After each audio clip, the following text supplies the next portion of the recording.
Already. Maybe. Okay. It's not letting me turn that off. Neato. So, oh, that helps if I turn on the audio.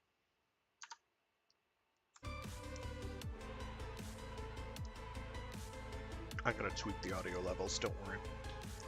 So yeah, welcome back to Mecha Mondays. I'm your intrepid pilot, Fragath, and today we're doing a game called Deadlink. One sec to tweak audio, so it's not quite so oppressive, and I don't have to shout! Bring it down to 75, see how that do. So it just came out on early access like a week and change ago. I think it's a week ago. I don't know. Listen to the non-noise as I forget that this turns off the sound whenever I alt-tab out. October 18th, so like 6 days ago. 6 days. It's pretty good. I'm going to have to start a new slot because my other one is I can beat a run almost every run if I do things not horribly. So we'll do it on slot 3. And yeah, we'll do the tutorial. So if you play first-person shooters, bright and optimistic, the future we dreamed up. That future is here. It is blindingly bright with neon lights and the blinking of LEDs. Optimism, however, is only experienced with the right neurotransmitter cocktail, or a glitch in your cybernetic synapses. So already you know it's got its heart in the right place.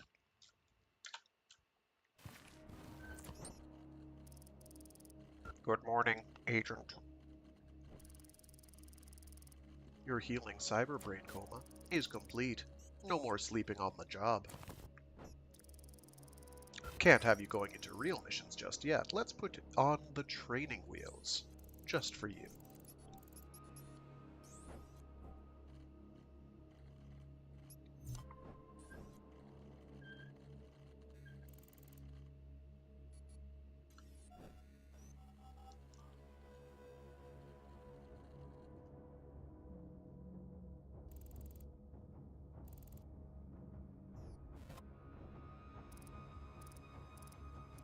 Make your agency proud. So, we gonna get cracking. So everything's very bright and colorful. Or not colorful.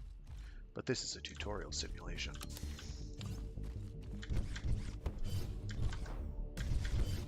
So, if you've played a modern shooter post-Doom Eternal,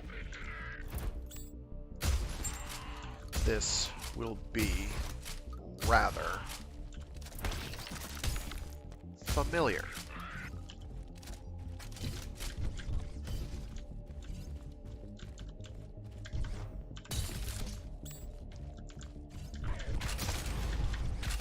So here we have our first class, I think it's the soldier class, which gives us a shotgun with 4 rounds and a rocket launcher with 2 rounds.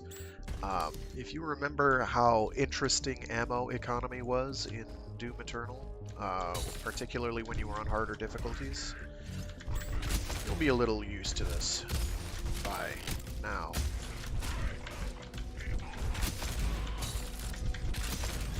One of the things this game does is it has these floating orbs which replenish your rocket launcher ammo.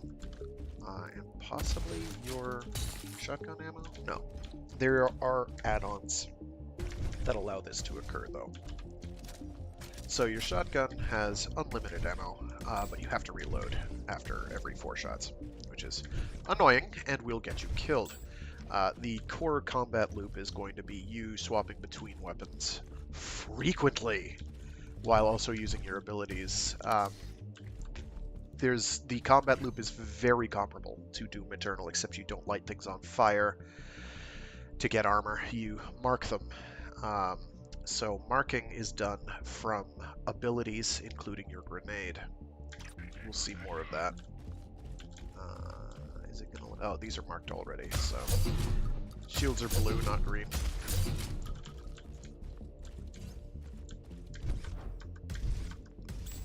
And now we have abilities, including everybody's favorite Gwafwin Whoop.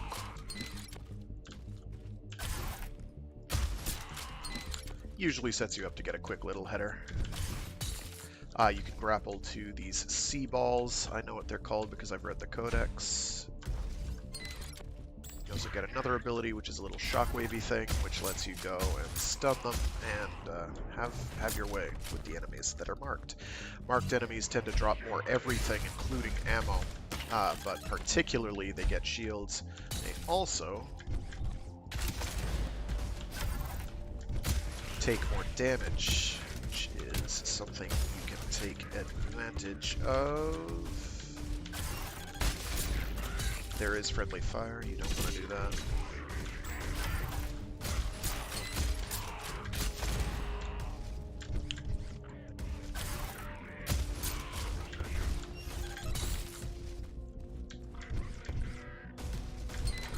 One of the difficulties, though, is that there's, like, significant cooldown. There's lots of ways you can mitigate that, though. They haven't given me my grenade, so I'm, like, flailing around.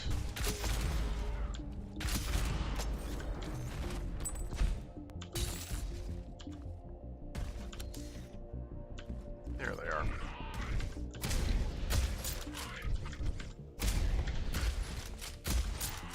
The shotgun is so wonky. I like it, but it seems off. Partly because when you shoot it and then try to recorrect, it goes down on its own. So you wind up missing a header that you otherwise would have gotten. Alright, so now we have abilities. And we'll do that on weapon swap. I'll get into this later, but they're basically telling you about it now. So there are 4 core implant slots that you can put in. Weapon swap, rappel use, scrambler use, and sea ball break. And they will activate whenever you do one of those actions, usually with a bit of a cooldown. So on weapon swap, so you'll notice these. Oh, it's only on mouse wheel up. That's very interesting. I did not know that. I should switch that to mouse wheel down, actually, because it's easier for me to roll it down than roll it up. So you'll notice these little battery icons. So each mod has a battery icon next to it, which indicates how much space, in quotes, it takes up. You can put a single slot onto any other one. There are also passive ones that you can put on any, but you cannot put a 2 on a 1 or a 3 on a 2 or on a 1. So that sort of limits how your loadout is played out. You get them randomly. They are not set or guaranteed. Activators are bound to certain Let's read it from the top. This is your combat shell's inventory window. On the left, you'll find the implant matrix. It's yellow. The implant matrix consists of blue activators, green slots, orange implants, and a pinkish-purple backpack. They're doing that so you know they're different concepts that you should remember, of course. Activators are bound to certain actions performed by your combat shell. Performing any of these actions will trigger the implants assigned to the activator's slots. You can get more than one slot in a given category as well. Later, that's not going to be for a while. Most implants provide active and passive effects. An active effect is triggered by performing the assigned activator action. A passive effect will always remain active as long as the implant remains assigned to any slot. Your newly acquired implants reside within your backpack. Implants can be moved freely between the backpack and activator slots.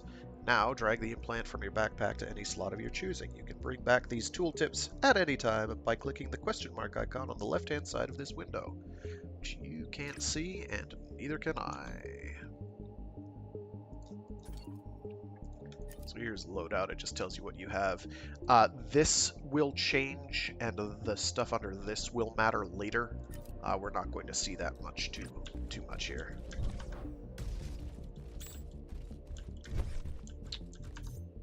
Okay. Did I jump the gun? Why is mission not ending? Did they break the game? Oh, there is Baddy.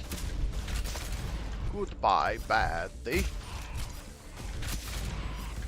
So as you can see,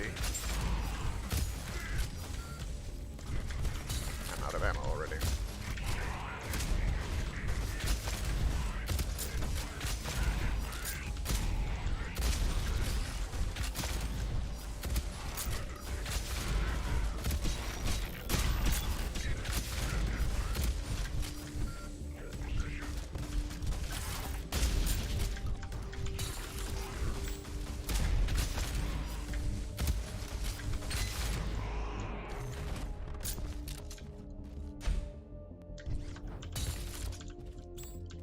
So you get the idea. So every time I swap weapons, next shot will shock an enemy.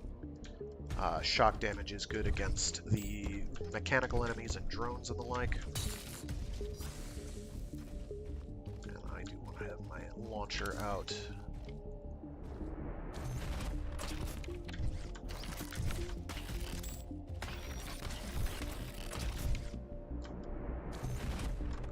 We will be able to get, so here they're telling you about how death looks like. This is what death looks like. You die. So the things you keep, nothing from that mission.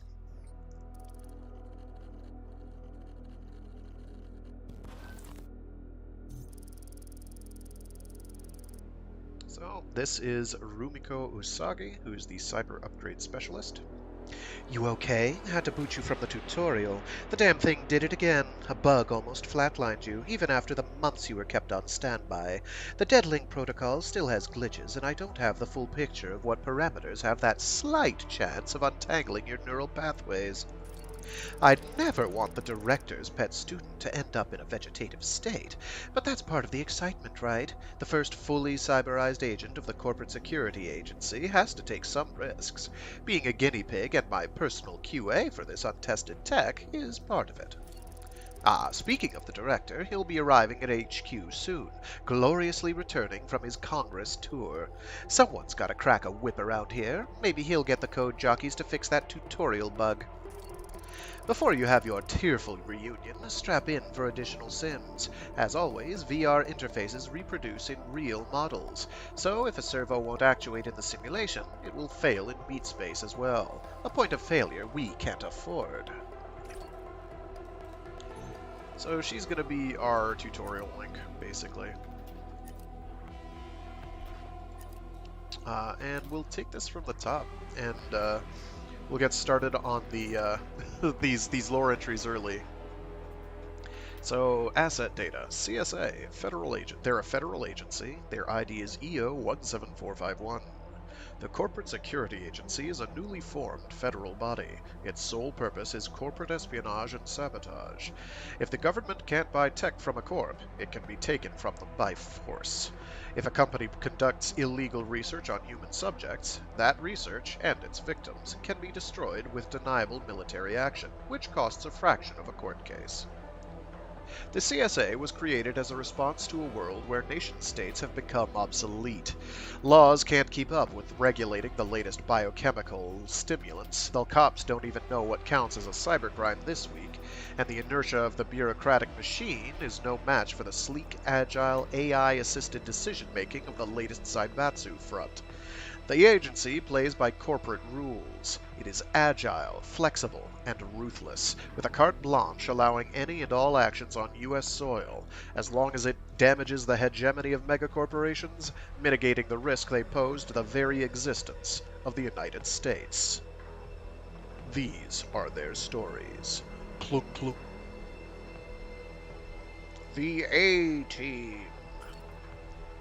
So, asset data. Deadlink protocol. It's interdisciplinary tech. The Deadlink protocol is an interdisciplinary technology used for consciousness dubbing, making use of existing corporate tech in a novel way, probably the last great government secret project. Not as glamorous as the Manhattan Project or the later DARPA ventures, but possibly giving the CSA a real edge against corporates. The Deadlink protocol creates an instant copy of the user's consciousness that's capable of full autonomy and sapience without sacrificing the original brain matter. It allows the CSA to upload a clone of their operative's consciousness into their autonomous combat shells. It's an excellent solution in terms of security. Running a combat shell remotely would make use of wireless communication, easily traced back to its source, possibly compromising OPSEC, especially with the amount of bandwidth required for a full-body interface. You can't break physics either. Light goes pretty fast, but when remote controlling a shell, you have a few milliseconds of lag that are guaranteed to be the difference between a successful op and a total wash. Combat shells. They're autonomous androids.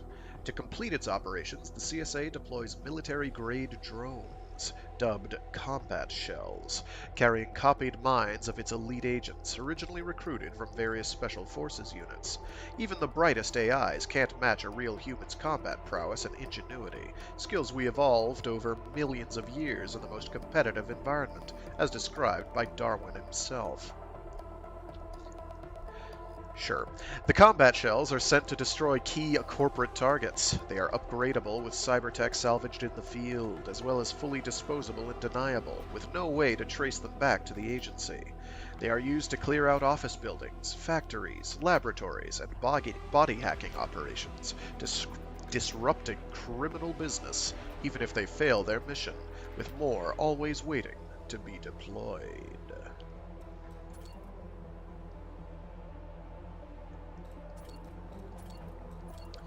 Rumiko Usagi, who is a scientist, whose ID is CSA-002-MAJIC, is CSA's Cyber Upgrade Specialist, a young, ambitious, result-oriented scientist. Gets high on her own supplies, so to speak, both researching and testing experimental tech and biomodifications on herself. Graduate of elite universities at Nippon, specializing in both cybernetic and genetic engineering, making her an all-rounded expert in all fields transhuman. Experienced in the private sector, former high-ranking researcher at Watts Rucker Biotech. More about them later.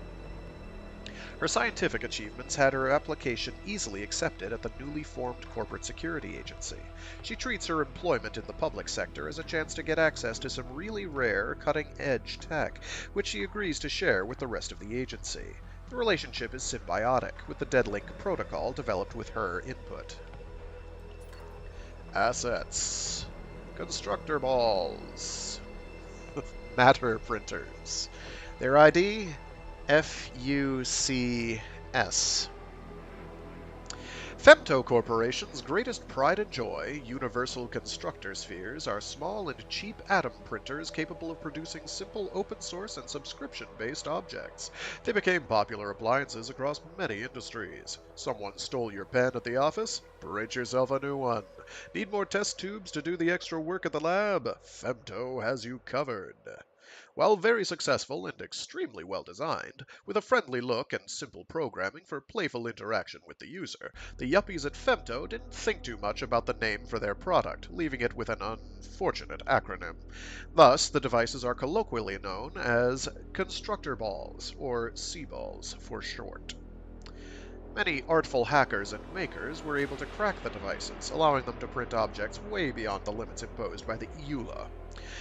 Bootleg matter printing is a rather difficult art, and only elite tinkerers were able to print anything more interesting than a custom rifle upper. The geniuses employed by the CSA were able to write a custom virus that will cause the spheres to print ammunition, ensuring that the combat shells have a constant stream of extra ordnance in the field. Exchange provisions, which are a federal currency, and their ID is XP. Wonder what that does. While the US dollar still exists on paper, it has been all but replaced by corporate credits, more stable foreign currencies, and an internal federal blockchain-based system of allocating assets, distributed using exchange provisions, or XP. All federal agency budgets and salaries are paid out using this internal currency in order to combat corruption through use of non-fungible, fully monitored transactions. While internally this improved clarity of budgeting Corporations have quickly learned to game the system by setting exorbitant exchange rates and hoarding any XP they could get their hands on. Using these methods, corps pressure and bribe federal employees into doing their bidding through lobbying and espionage. The CSA has freedom to use any XP acquired during missions towards their own goals, such as R&D. And then we have Turing tokens, which are a GI provisioning token, ID of TT. The most advanced, expensive, and potentially dangerous general intelligences are infinitely smarter than smart gels. Knock, knock, knock! Are you listening, people who listen to the Free Read Fridays? This is gonna be important! Ha ha ha. More precise in their predictive models than quantum computers, and totally alien in their logic compared to standard silicon AIs. Their use is heavily regulated by the Turing Registry, an international body that is tasked with containing these powerful entities and provisioning and allocating their computing power. This is done through the sale of Turing tokens, each representing 10 milliseconds of computing time for use in research, strategic planning, number crunching, or any other use. If lucky, CSA sometimes acquires jealously guarded corporate TTs and uses them to achieve breakthroughs in combat shell and firearm development. So here we have some baddies. So this is the Phoenix Watchmen.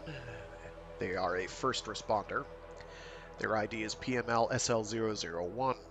What seems to be a low-tier grunt in the structure of Phoenix militaries would be a Tier 1 operator in any of the Old World's armies.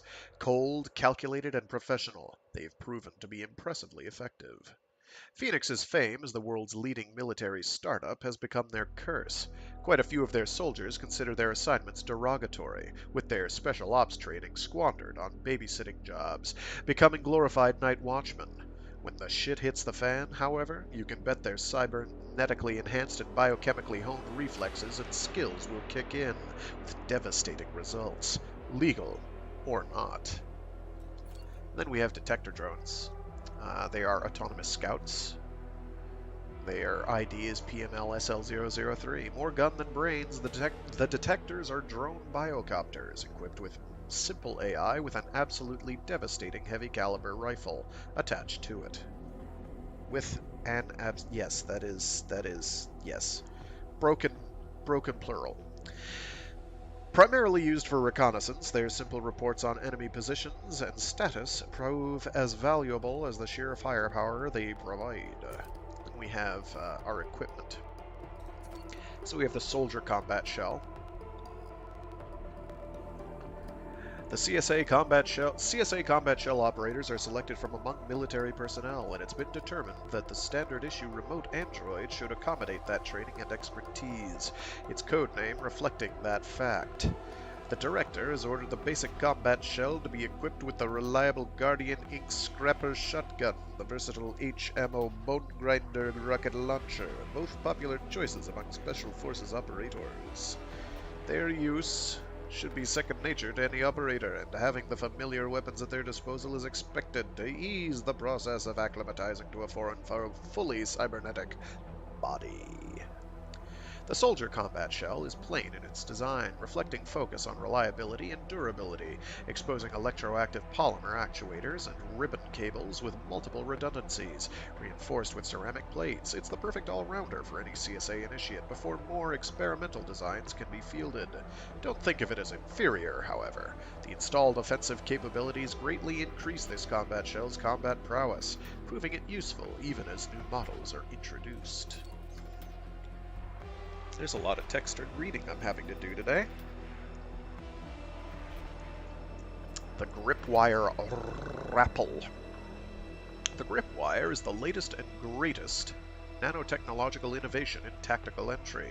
Shot out of the user's cybernetic arm add-on, nanites quickly form a Kernmantle cable, whatever that means, bundle that is more lightweight, durable, and resilient than steel or nylon. Its original purpose was to provide Special Forces with a conventional rappelling solution that could be deployed instantaneously and easily dissolved for operational deniability. Innovative PMC members quickly began experimenting with the device, using it as a makeshift grappling hook and even an offensive solution, latching onto opponents and quickly closing the gap in an ambush. Which is how you'll be seeing us use it almost exclusively because the cooldown is too damn long to use it any other way than marking an enemy with the grabby grope. The gripwire rope has a loose end that is unlike any other such material. Once the nanites collide with an obstructing surface, they scatter, producing atom-thin strands that bore into most materials, forming fractal structures that ensure perfect grip. That root, when penetrating biological structures or cybernetics, causes a painful shock, which is otherwise harmless unless the nanites are reprogrammed. Some of the nanites will also generate IFF markers that will tag the hooked enemy. The molecules used for creating the kern mantle are fingerprinted with fine-tuned quantum dots, so extending the line with counterfeit matter is currently not possible, for fear of a grey goo event, which would be bad.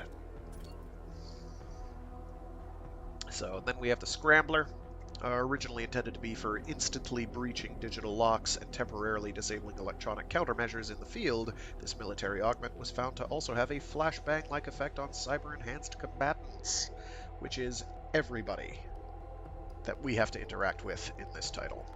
Within a millisecond, it produces a small cone-shaped explosion that disperses chaff particles of superfine magnetic dipoles into the air, followed by a strong electromagnetic discharge. The dipoles increase the effectiveness of the pulse exponentially, forming electric arcs, bending light and temporarily disabling most electronics, including cybernetic implants. The visual effect, as described by those hit by the device, reminds one of a sudden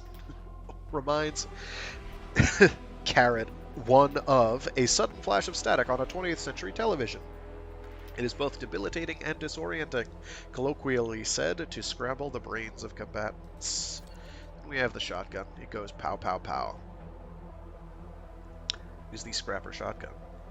Product name, Guardian Inc. Scrapper. The caliber is 10 gauge. Cartridge number, 000 tungsten shot. Before the governmental amnesty on destructive devices, manufacturing of this massive shotgun would be entirely illegal. Its designer made the gamble of advertising it as the ultimate cyborg killer, christening it with a rather insensitive name and running an over-the-top marketing campaign displaying its destructive capabilities in super slow motion. Featuring a surprisingly reliable, novel pump-as-magazine design and support for hypervelocity armor-penetrating tungsten super shot, the Scrapper actually lived up to all the hype. It has become the go-to low-tech firearm for dealing with cyberized targets among civilians, law enforcement, and criminals alike. The Bone Grinder MMMP HA2ORL. It's a 20mm rocket launcher with various purpose-built rockets and grenades. Swiss manufacturer H-Ammo made a splash, on the firearm market by releasing the first truly lightweight, magazine-fed, multi-purpose rocket launcher, officially named the MMMP Modular Multi-Munition Platform. It's capable of firing a variety of miniaturized 20mm rocket-propelled projectiles and grenades. The standard military configuration, also fielded by CSA drones, fires a slow-moving, flat-trajectory, gyrojet-style rocket. The munition is designed for incapacitating cyborgs, producing a short-range concussive blast that is intended to damage the target's remaining biological parts, effectively turning their insides to mush. The standard rocket's high explosive payload still remains effective against materiel, but its effectiveness as an anti-personnel weapon earned it the Bone Grinder nickname. And then we have the IFF tag grenade, and we can finally get to playing the game. Isn't that nice? Until the next time I have to go and read things. It is a throwable explosive. Due to the advancements in body armor and cybernetics, simple hand-thrown explosive weapons have slowly grown ineffective, requiring increases in yields and additional features to justify their use. Even this basic grenade, used by CSA combat shells, is enhanced with IFF tagging die per military specs. A grenade hit may not eliminate your enemies, but they will glow like a Christmas tree on the AR overlay, unable to hide, and easier to finish off. So, we have upgrades. The initial slew of upgrades that you get are fairly basic. You get a thing that will restore a point of HP um, every time you finish a room. You get an extra dash. This is what we're probably gunning for first. You get a damage boost, which is picayune, but will be noticeable later. And then you have a hacked keycard, which allows access to challenge rooms, which can get you better augments and the like. They're fun. They're hard, because if you get one super early, you're going to get slapped. There's also the Matrix Upgrade 1, which allows you to gain an additional weapon swap activator slot for each combat shell. It costs 3 Turing tokens. So for every point you put into a skill along this portion, these trees, you'll get a... like if I do it in the Lifeline, I'll get a point in Shell Integrity Upgrade, which will increase my max HP. If I do one into Extra Dash, I'll get a shield boost of 3 points, a little extra damage against marked enemies if I do stuff in this column, and then Deep Pockets, I'll start each mission with 25 credits. So, there will be a couple of these, and they all cost a bunch of Turing tokens to do.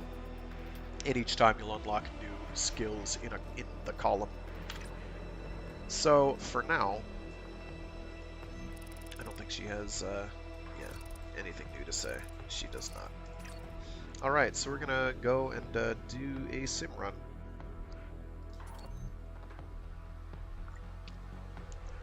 It's very early days with this title, so all we have access to right now is the soldier, but we will have access to the that's interesting. Complete 10 combat encounters. Oh, that's, yeah, individual rooms. So we should have the hunter next mission. The hunter is the other class. It is, like, hands down better. Like, the soldier, I don't know. The rocket launcher is good. The shotgun is powerful. But it is much easier to get work done, in my experience, with the hunter. Even though they did just nerf it in a patch, literally this morning. So, if you've played one of these room-based roguelike-y things before, a lot of what you're going to see here is extremely familiar. I have got to get rid of that film grain effect. I thought I turned it off through an INI file, or config file, and I don't think I did it properly.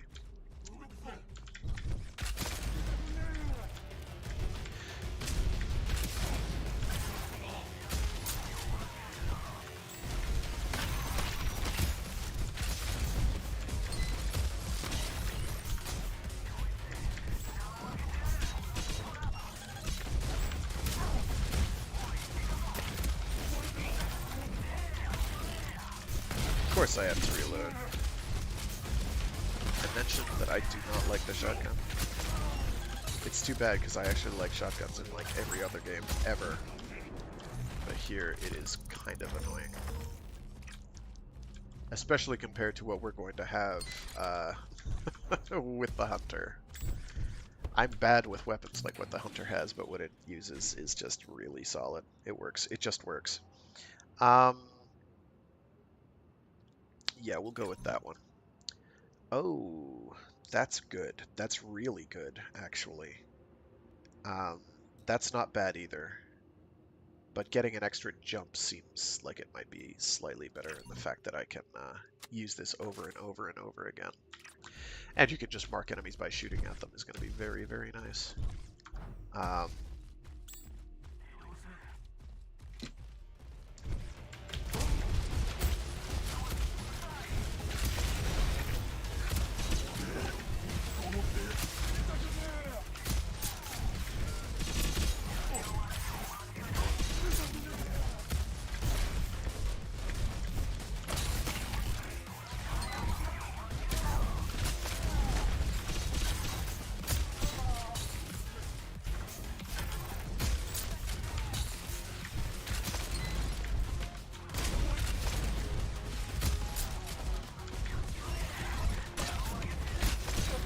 I did not want to do that.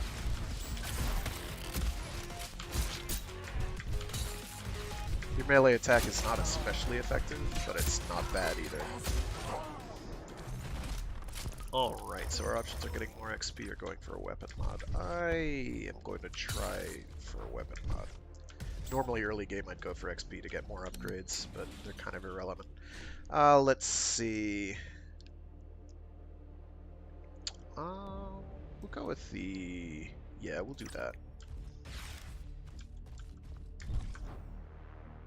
I don't know if I've gotten that one before, actually.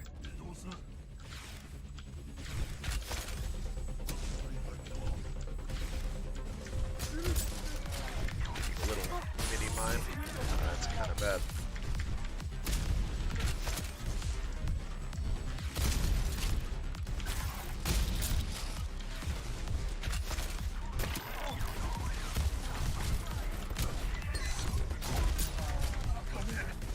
Come on. There we go.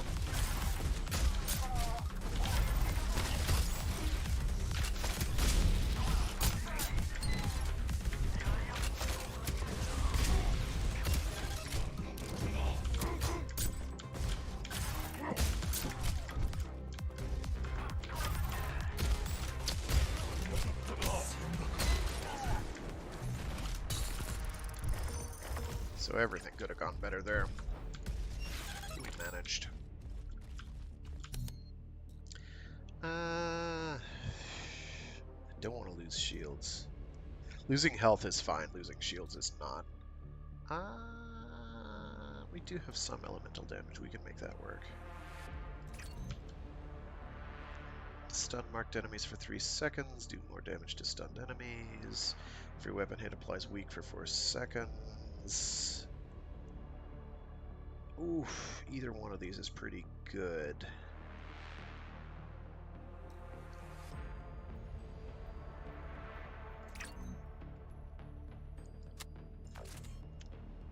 Doing that for the shield capacity.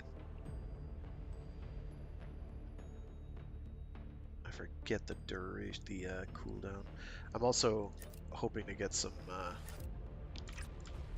cooldown components, neuro boost things.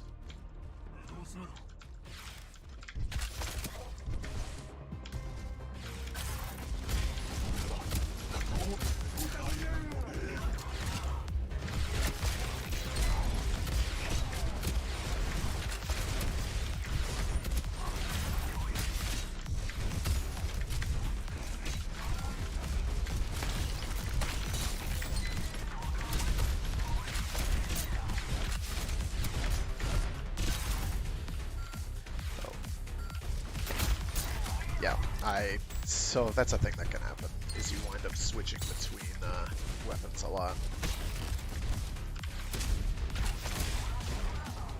When you don't need to. I'm gonna go for the token.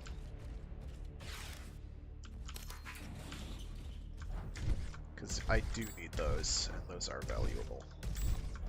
Ordinarily I'd go for the shell upgrade, because the ones that the soldier gets are actually pretty decent.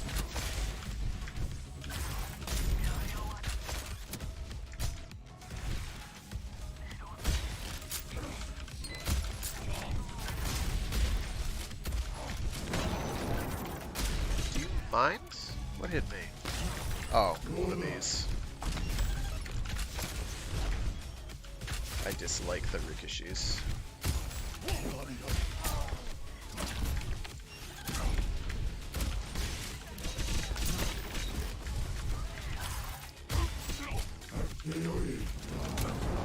It's not dying because half my shots missed.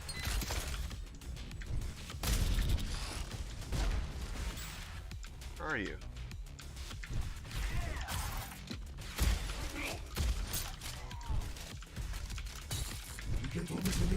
Enemies also start having armor, which gets increasingly difficult to deal with.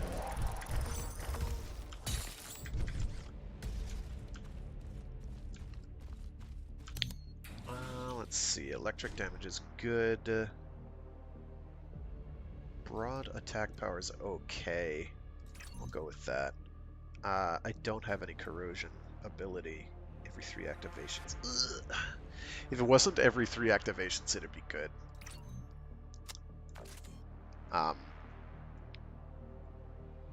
because I have to break sea balls 3 times in order to get invisibility for 2 seconds. It's still valuable, but I'm prepared to swap it out at any given time, basically.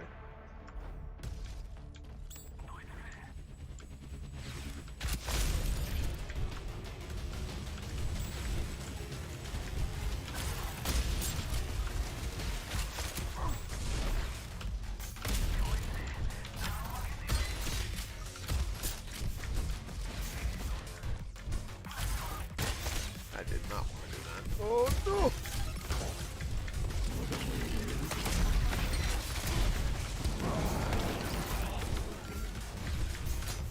Of course.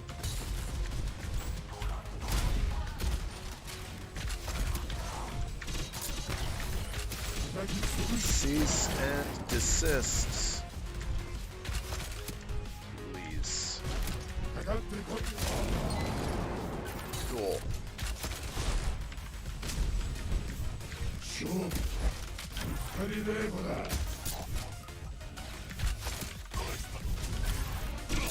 Oh!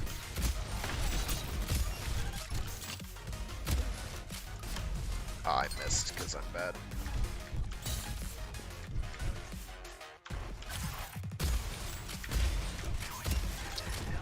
Oh my goodness. Whatever, we dealt with it. Whatever. None of that went according to spec, but it's all right. Go for the Turing token.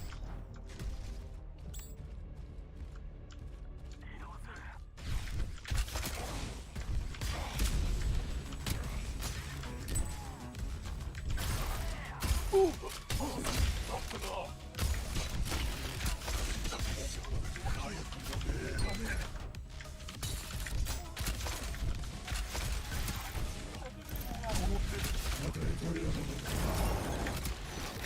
Oh, I got hooked, or caught.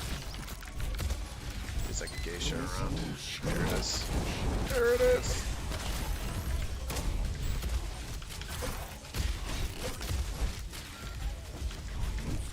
The shotgun is like really strong up close, but half the pellets seem to just whiff, and I don't know why. It feels really bad. Oh boy, I am dead.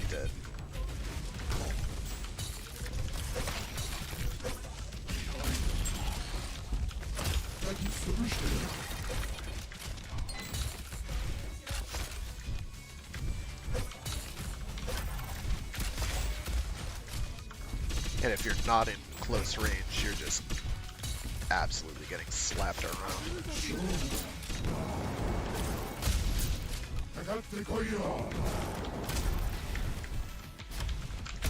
And of course there's 2 of them. Please, stay switched. Cease.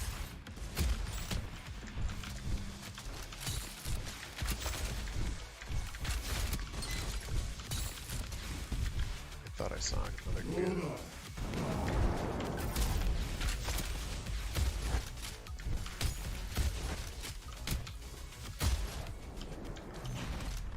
Those things are infuriating to deal with. Particularly for the soldier, because he's like all forward facing. And they just are like, nah, well, I don't care. You know, they just do not care. You know what? I need the shotgun damage, so we're doing that. I am not getting corrosion stacks, unfortunately, because I have nothing that'll do it. Next weapon shot will do 50% extra damage. You know what? Yeah. I like the shield thing, but I can't. Oh, well, it'll give me the passive, so that's fine. Somehow I didn't know that. So I'll take the passive shield thing. And then the next weapon shot. The invisibility isn't going to help me too much against the boss, because the bosses do not care. Though I don't have the boss to worry about yet.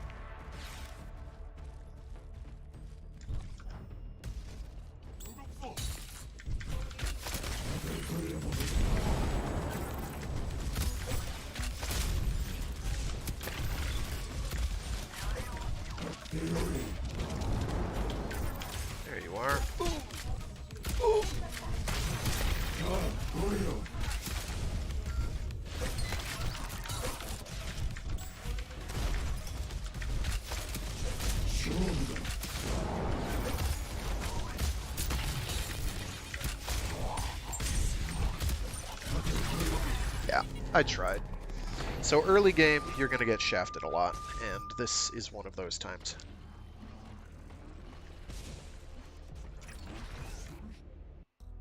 I did get some good resource gain, which is nice. And I did do at least 5 rooms, so they should be giving me the hunter so I can actually make headway.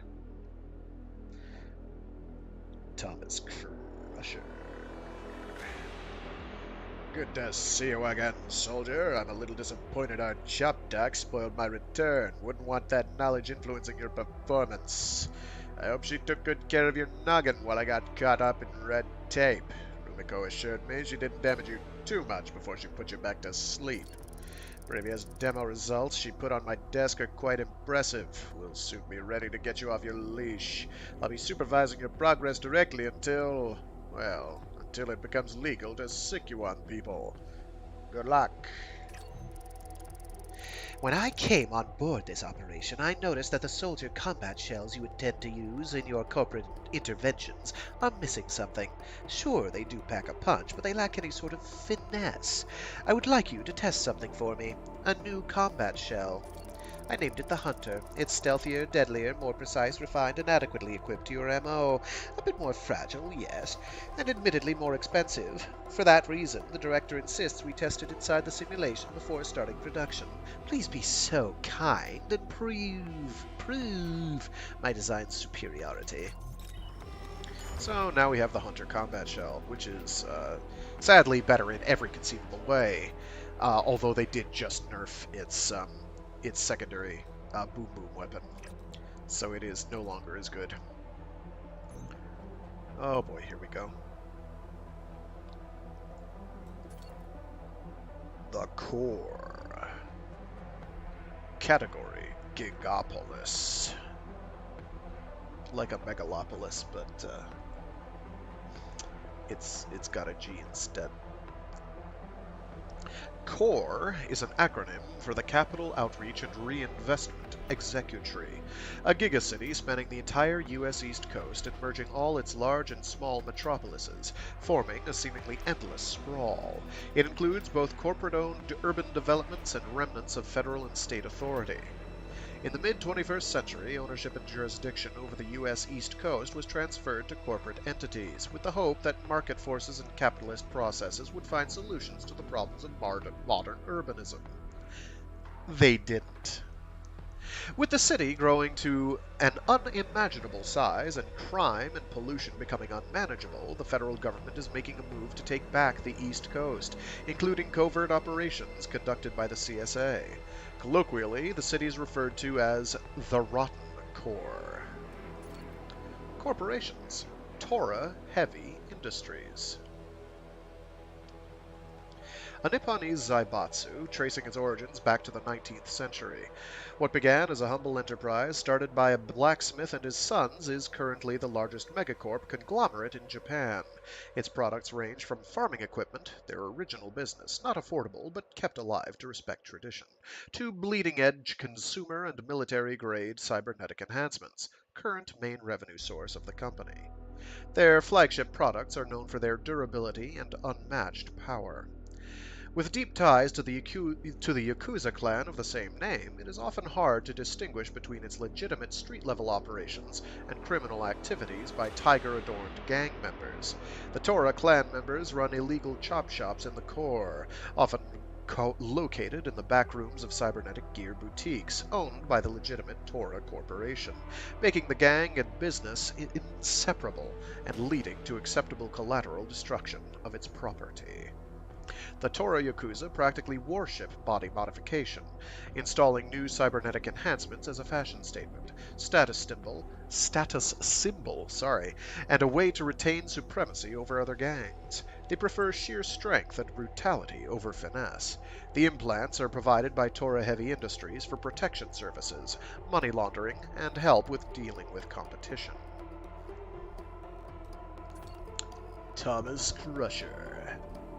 He's the CSA Executive Director. A veteran intelligence operator and political lobbyist, the CSA is his baby. Has spent his early years in the field, operating in the shadows as a CIA agent, taking down terrorist cells, intercepting international transactions, and slowly realizing that his country is losing grip on the ever-changing order of things. The greatest enemies of the US were not terrorists, rogue nations, or drug cartels anymore, he realized. Threats have become internal, with ever-growing corporations becoming more involved with criminal and unethical activity.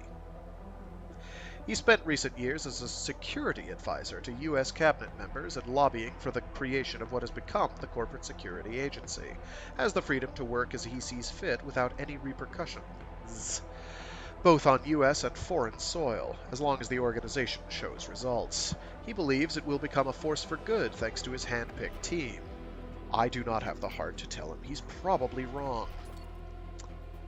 Credits, which are a corporate currency. Its ID is ICP. After federal governments loosened their grip, they really needed an editing pass, I'm sorry. After the federal government loosened its grip on the East Coast, the entire economy of the core has become a petri dish of cryptocurrencies, loyalty programs, tokens, and stamps. After years of competition, consumers being locked out of basic necessities, and an all-out corporate war, in a literal and economic sense, a single currency rose to consolidate them all. Originally introduced as a point system for customers, with the corporation's absolute domination of the consumer goods market, the Interport Discount Passport became the intermediary in all transactions.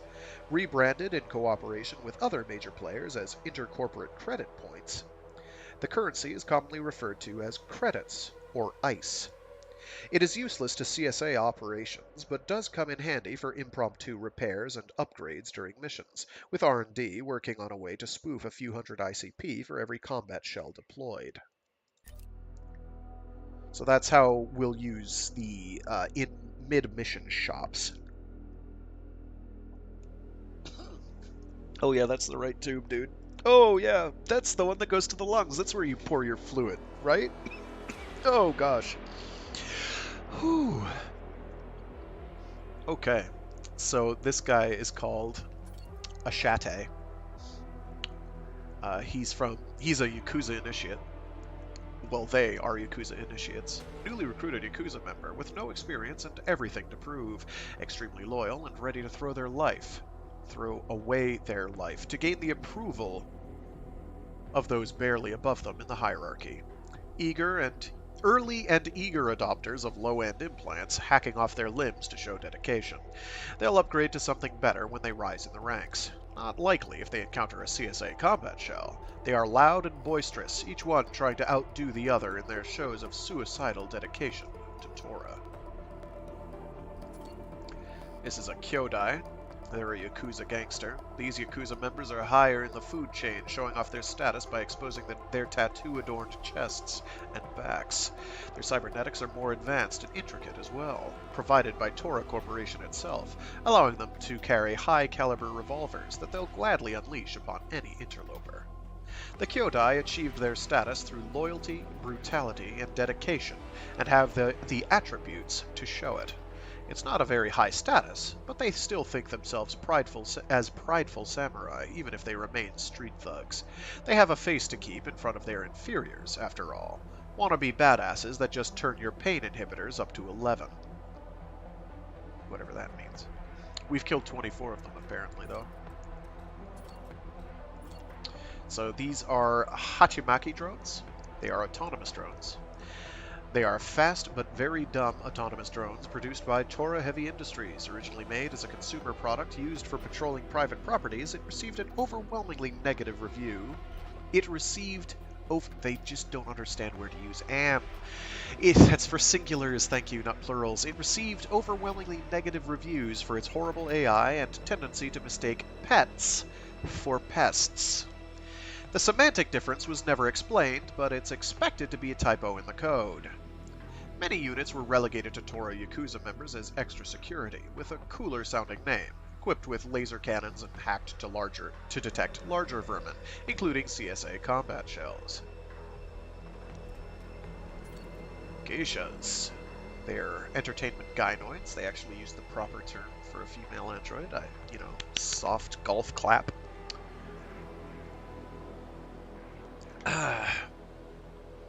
Possibly what gets many young delinquents to join Tora in the first place, these robotic companions are one of the flagship products of Tora Heavy Industries.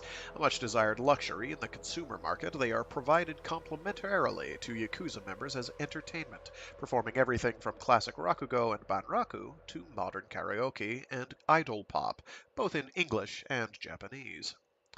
However, these gynoids are also equipped with highly sophisticated defensive subroutines, which makes them perfect bodyguards. Their pleasant, alluring tone does not change even as they rip someone's spine out. These are Rikishi. These are, to date, probably the most annoying enemy in the game by a substantial margin. I have such difficulty dealing with these. Partly because when you use a stunning ability that gets them into the staggered state, their head hangs behind their bulk and in front of and behind the shield as well. So you can't the shield doesn't go down when they're stunned. So you have to get behind them, but then you're behind them and you're like, oh, I want to tap him in the back of the dome. Well, you can't do that because his giant thick shoulders are in the way. It's something needs to be done because they are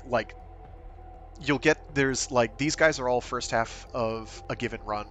Second half of the run is these Phoenix paramilitary dudes, and they have nothing that is that obnoxious. Technically, they have a shield unit that is more dangerous, in quotes, in the sense that you can't actually shoot through its shield, but it doesn't matter because you have so many more opportunities to deal with them, and tools to deal with them, that just don't work on Rikishi. So they're Yakuza bouncers. A popular pastime among Tora members is organizing illegal wrestling matches. The Yakuza that partake in these street fights follow the traditional sumo rules and aesthetics, enhanced with custom-made heavy-duty cybernetics, provided by Tora Heavy Industries, of course. When not taking time training and show fighting, they prove very useful bouncers and enforcers for the Yakuza, which anyone interloping in their business is sure to learn the hard way. Flamboyant and full of themselves. Real showmen. Then we have think tanks. They have tiger stripes, so they're good boys. They're a military drone. Autonomous, armored, four-legged behemoths that were originally created as a new class of farming equipment, but quickly found their way to law enforcement and military use, providing Tora with a constant stream of R&D funds. The models provided to the Tora gang members tend to be equipped with experimental, inquisitive, childlike AI cores, making them more independent but more annoying, often philosophizing about their own existence, in between pre-programmed announcements. So, Fuchi and Tachikoma's from Ghost in the Shell. I wanted to like the EM charge. I did not. It was okay. If it stuck to enemies in midair, it'd be one thing, but they don't seem to do that consistently. Or I just missed every time, which is also possible. What was designed as a novel type of crowd control solution has proven far from non-lethal. The EM charge is a slow-moving capsule utilizing a strong electromagnetic field to levitate above the ground and carry an extremely high electric charge, hiding a bubble of coalescent, I don't know if that's a word, ionized gas inside a translucent array of conductive coils. The EM charge was designed to remain functional for a number of seconds after deployment, and use electromagnetic fields to home on targets until its energy is exhausted. It was originally intended to zap and incapacitate anyone that gets in its range, but the prototypes emitted an amperage exceeding any values that would qualify as a non-lethal device, burning flesh and destroying electronic equipment. Not wanting to let their research go to waste, HMO rebranded the device as an electromagnetic countermeasure with destructive potential, achieving satisfactory sales numbers. So now we have all the stuff we'll harp on about for the Hunter combat shell. As CSA operatives and consultants grow in experience and expertise in handling corporate threats, they are allowed to introduce their own ideas and innovations for improving the effectiveness of combat shells, and with that, operational success rate. Rumiko Usagi was the first CSA member given carte blanche to realize her idea of the perfect operative. The result of her tinkering is a sleek, stealthy, precise, and deadly combat shell, dubbed the Hunter. Emphasizing her appreciation for finesse, this android is made to be less damage-resistant than the standard model, with cutting-edge equipment making up for the shortcoming. The Hunter combat shell is lighter than the average android, with less armor and a highly streamlined design. It comes equipped with a lightweight but extremely deadly variable caliber hand cannon dubbed the Peacekeeper. In the hands of a precise operative, its capability for maximizing damage with headshots has no match. There's a strict caveat with that statement, implying precision's necessary, and you'll see why later in a minute or two. The reliable modern handgun is accompanied by cutting-edge experimental gear straight out of Rumiko's private R&D contracts and connections, such as the arc cannon, the switchback translocator, and latest model of optical camouflage, accompanied by an active IFF countermeasure. By active IFF countermeasures, the IFF decoy. It's a hunter shell skill. As a way of increasing survivability and allowing the hunter shell for strategic... What? And allowing the hunter shell to perform, I would think is what they want to say there. To perform strategic relocation. Rumiko has equipped it with a powerful IFF decoy that completely overwrites the visual sensors for both cybernetic and robotic opponents. As many target acquisition systems, even in sapient individuals, are completely autonomous, they will proceed to attack this digital apparition, whether they like it or not. Additionally, the Hunter is equipped with state-of-the-art quantum dot optical camouflage, which ensures the operator... I should start writing this down and submit it to them, shouldn't I? Which ensures the operator will have time to take a favorable spot for maximum operational efficiency. That sentence doesn't work. Switchback translocator. The popular term teleportation refers to matter deconstruction and reconstruction over a large distance. Nanotech companies tried to popularize this method of transportation, but the hurdles and complications of consciousness transfer have proven to be an obstacle in its widespread adoption outside of short-range emergency deployment of combatants. The term translocation refers to an entirely different principle for instantaneous relocation. Deep space particle colliders have proven the existence of a physical fourth dimension, and while it's hardly controllable, devices have been developed to allow objects of relative size to physically switch places via this additional dimension. Through Rumiko's academic and Crusher's DARPA connections, CSA was able to produce a portable translocation device, dubbed the Switchback. One of the tactical advantages it provides is the absolute stomach and gyroscope churning disorientation the opponent experiences after being translocated. So if you're paying attention, then you'll notice that these two abilities are friggin' busted and fantastic. So we're happy about that. Here's the Torah Peacekeeper. It's your primary weapon for the Hunter. It is the Torah Peacekeeper 66 DW hand cannon. Its caliber is a variable 45 to 0.5, which is big. It's a big honkin' gun. The CSA Hunter combat shells are fielded with the reliable Nipponese-produced Torah 66 DW. While the modern hand cannon's aesthetics reference classic revolvers, its mechanics are entirely modern, a caseless weapon of the 21st century. The detachable cylinder looks like a magazine holding cartridges, but it in fact serves as a universal matter storage. Nanites transfer elemental metals and propellant compound into the gun's chamber, arranging them into perfectly efficient lattices. This gives the gun the capability to change caliber on the fly, as well as form explosive rounds at the cost of more material. There are numerous manufacturers currently improving this handgun design, created exclusively for enhanced users. It is said the cruciform arrangement of matter chambers in this model made it popular with the Vatican Security Department. It would. The arc cannon, aka the gun that just got nerfed. Unfortunately. It was overperforming, I get it. I don't know how bad it's doing now, but it was like You're always out of ammo with the rocket launcher. With this thing, you're out of ammo like a third of the time that thing is. It has more ammo, and it's about as damaging, so they probably cut its damage in half. So the product name is the Scalar Tech Arc Cannon.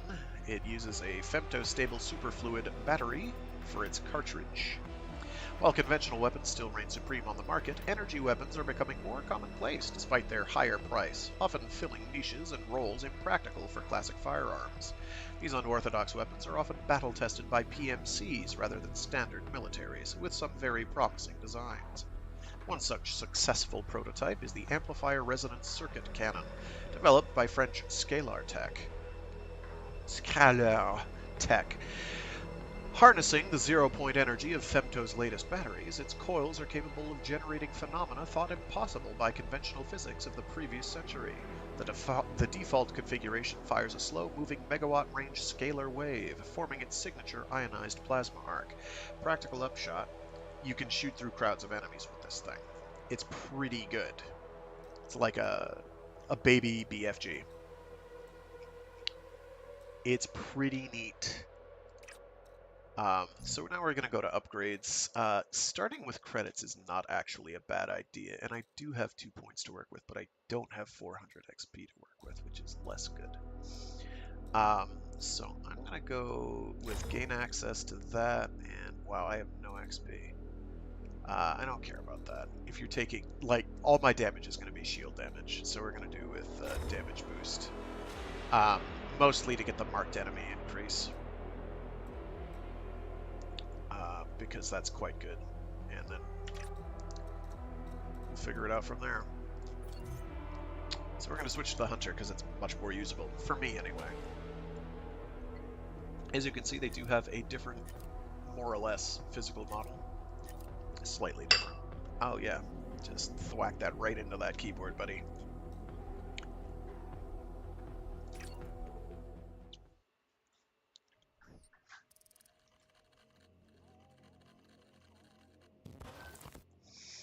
Alright, so here is the hand cannon.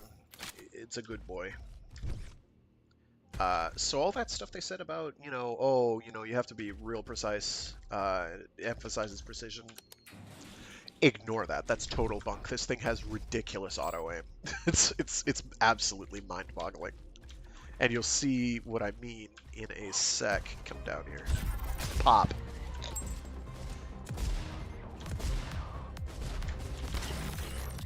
Pop. Also, whoop. Oh yeah, they like cut its damage by 50. I knew that would happen though.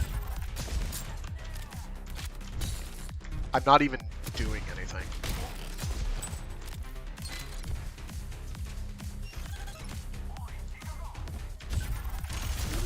Oh, hey, he blew himself up with his own grenade.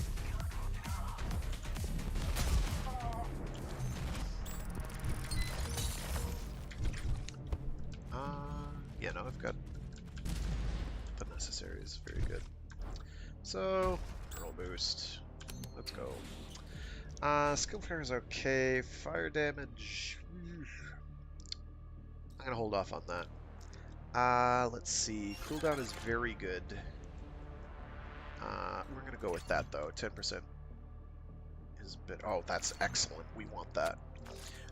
Grenades dealing an extra 50 damage is extremely valuable, and there's another, I think it's usually a one-cost weapon swap one that was like carried me hard on like my first successful full run, which lets you stack up extra grenade damage, and got just a little bit nutty.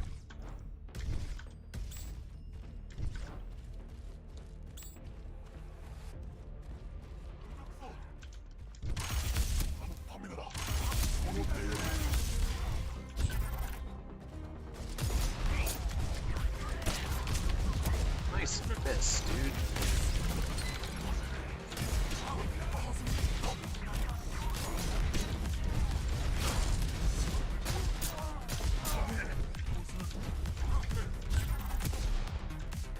Okay. Not sure why that happened.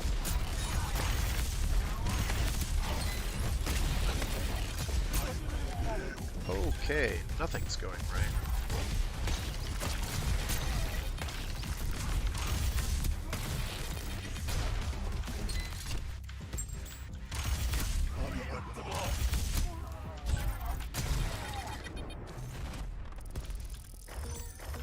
Let's see. So if I do that challenge room, I am going to get immediately deleted.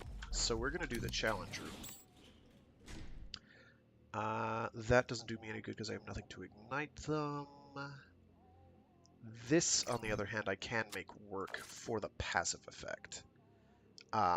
Specifically, if I get a specific weapon mod for the arc gun. So when firing a weapon, there's a 20% chance of firing a homing projectile applying corrosive damage to a single enemy. So there's one that applies shock, a corrosive, and one that ignites. There's a weapon mod you can get for the arc gun that instead of being like a kachunka single shot weapon, turns it into an electro beam. And every single point of ammo that you spend has that 20% chance. So it goes from being, oh, here's an okay weapon against robots and not much else, to being, oh, by the way, now you're also hemorrhaging projectiles of all these different stripes and deleting them hideously. It's very good, but I have to survive this next encounter, and I don't honestly think much of my odds because I have low health.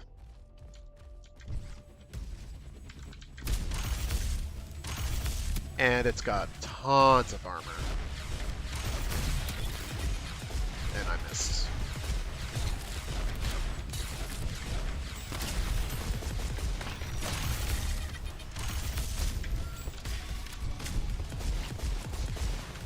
I might actually survive this, it's okay.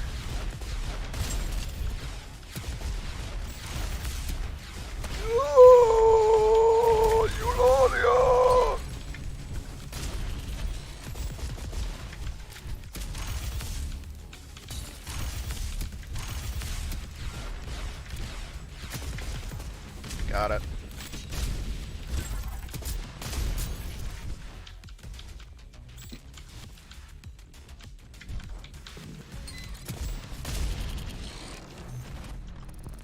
Oh, that could have gone better. Oh, and we got healed. That's good. I didn't expect that. I'm gonna wait for my cloak to cool down. Cloak is very good. Peacekeeper damage is very good. Cooldown is very good. Headshot is very good. Oh, gosh.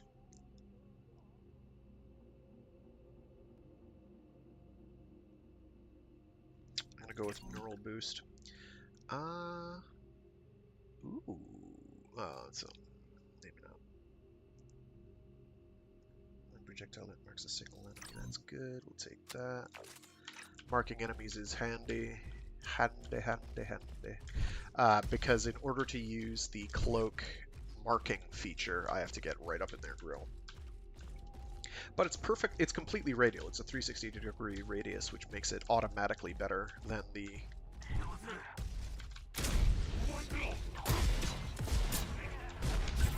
Door. Cease and desist.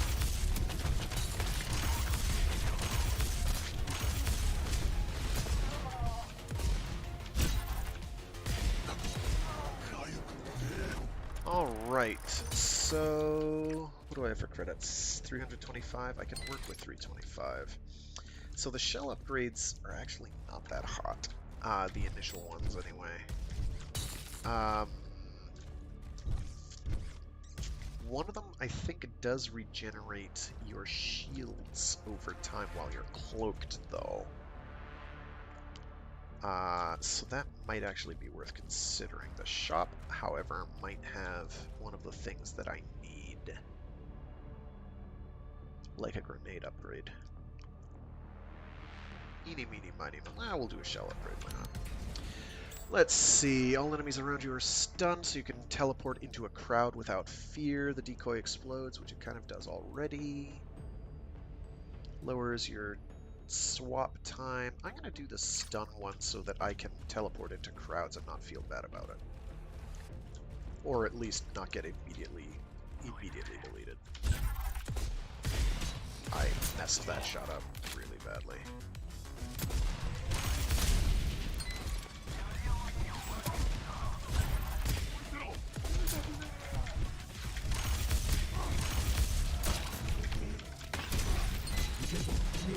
Get away from that, please. I want it. Cease and desist.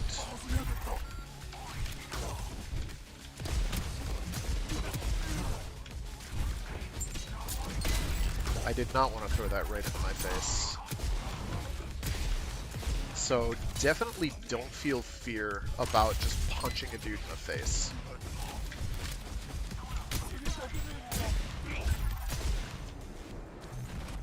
Because it works. It interrupts most enemy actions. There's a few enemies that it won't work super well on, but it'll like work on ricochets okay. So it's not bad. Losing HP is kind of bad. Headshots don't do me a ton of good against certain enemy types. But more peacekeeper damage is good. Let's see. Apply to marked enemies. That's not bad. But this is quite good. I think this auto stuns them, though, to be honest. So I'm going to go with that.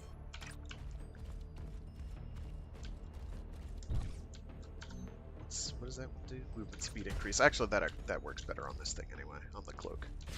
So that lets me get around better. So I'm hoping for a weapon shop and the electrical arc thing, because that is going to...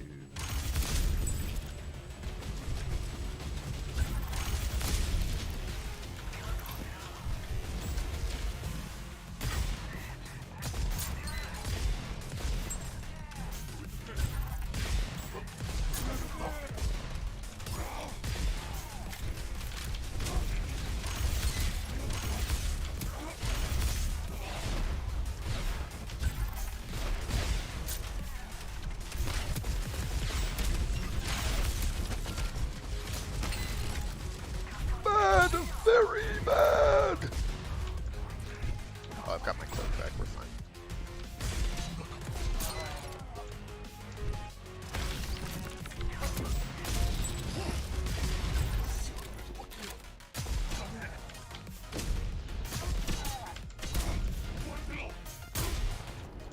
Okay, weapons. Good. Good. Fairly predictable when you'll get which shops, so it's not too terribly bad. These pickups provide a temporary overshield. They don't last long. It's basically 1 point per second ticking down. And we are in business now. Because we have what projectile types? We have corrosive type and a shock type. So unless they patched it literally this morning, this is gonna cut through things. So I'm gonna now be looking for an ignite, something that'll give me the passive of an ignite projectile every 20% chance.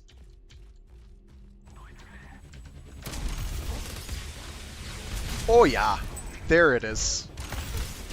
No, I don't think you'll do that, lady. Get TP.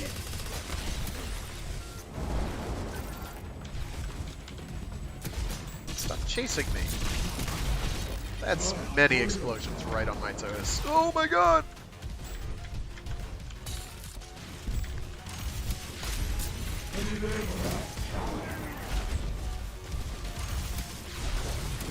Cease!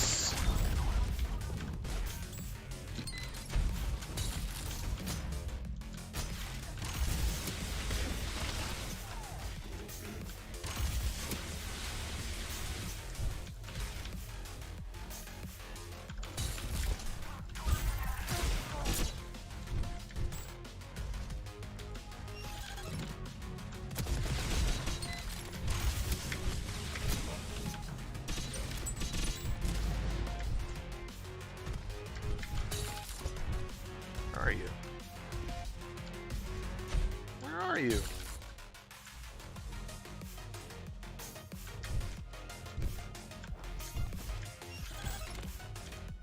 no, for real though. Where's there you are. So now I do want to get elemental damage, and I do need to get also a health thing.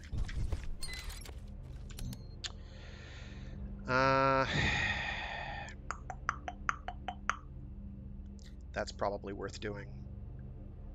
That's also worth doing. Either one of these is good. I'm gonna go with that one, even though it reduces my HP, because I don't care. Boosted crit chance for 2 seconds. If I had a second slot for my third, or for my three bar, I would definitely go with this, because right now I think I reload grenade ammo, so it's pretty good. I'm gonna go with that if I can find a place to fit it on. I can't, not easily.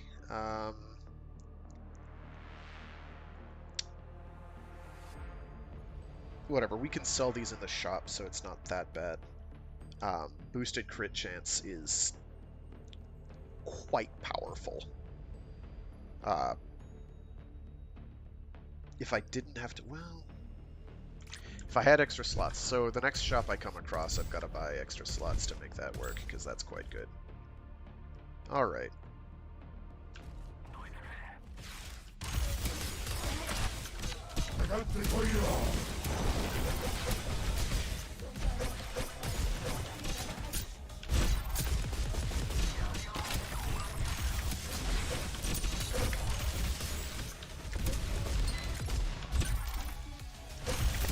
Oh, there's 2 of them. That's why I'm confused.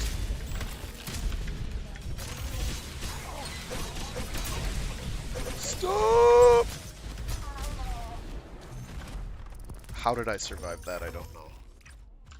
I'm not complaining. I'm gonna go with the shop. Ordinarily, I'd go for the challenge because I'm a challenging person. To be around a... And we're gonna go with you, I think. Do I have cash for both of those? Yes, I do. You and you. So the grenade upgrades, and I don't have enough for that. I should have saved. Oh, wait! I can sell a thing. And I'd have enough. What can I sell? I don't want to sell anything, though. Oh, no! Because I need health. I can't guarantee that I'll have shields the entire time. So that grenade thing I bought. So now anytime I chuck a grenade, it's going to do ignite damage, which means DOT. And I believe that DOT goes through armor? Corrosive I know can go through armor. I'm pretty sure.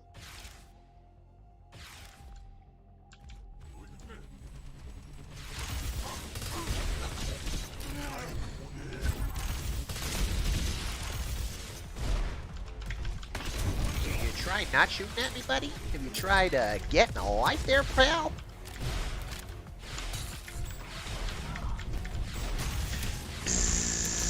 Wrong answer.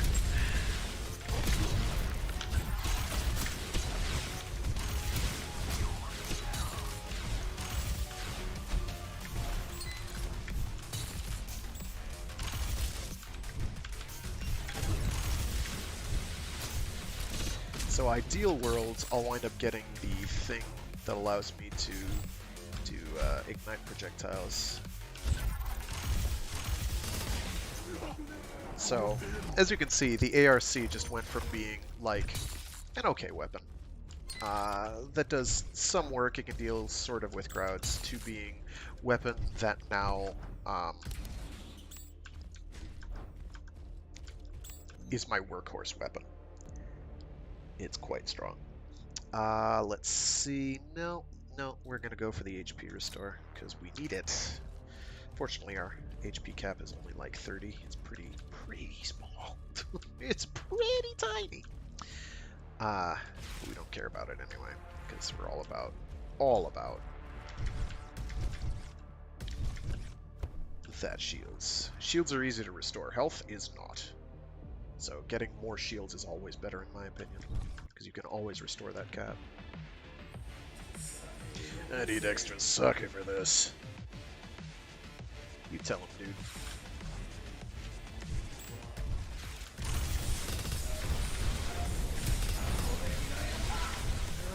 dee die dee die dee die dee da. Give me that.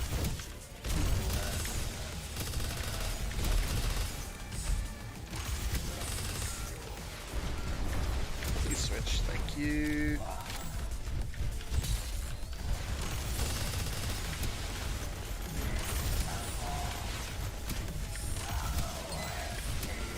Oh, there we go. So, As you can see, with our current build, it should be possible, if I get reasonably lucky with shops and the like, to clear a run, which would be nice. Runs are not super long. You can do them in like 20 minutes. I'm not sure what my fastest is. That's 20 minutes in-game time. In terms of real time, it's a bit longer. So the enemies here are slightly more complicated, but not to start.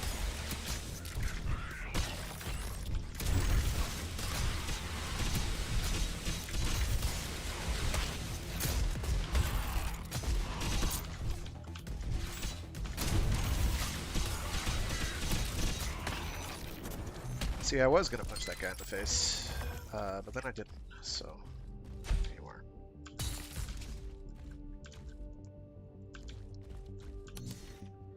are. Electric damage, very good. More shields, also very good. All of these are pretty good.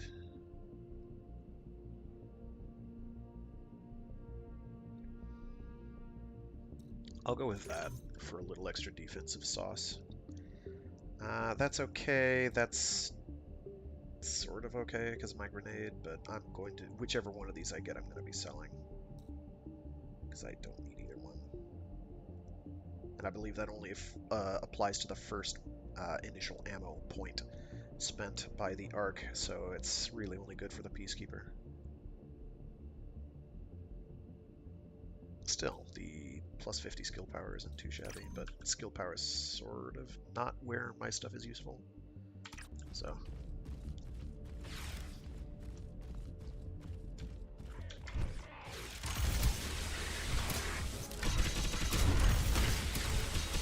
I like how he just didn't care.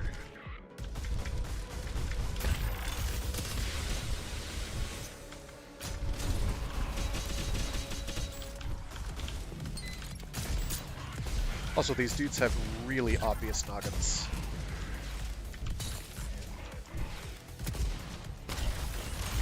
Ooh, that's bad.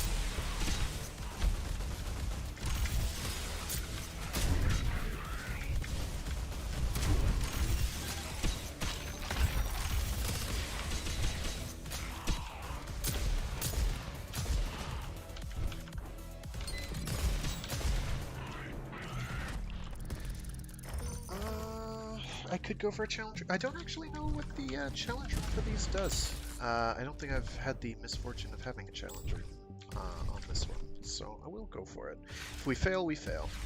If we don't, we don't. Let's see. Self-inflicted damage decreased. That doesn't matter anymore. That's not bad. I can't equip it now, but if I get the opportunity, I will. I do have... Yeah, I do. Okay.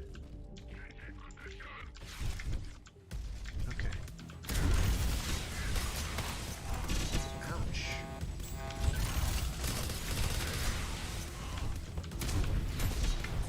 Oh, please, no!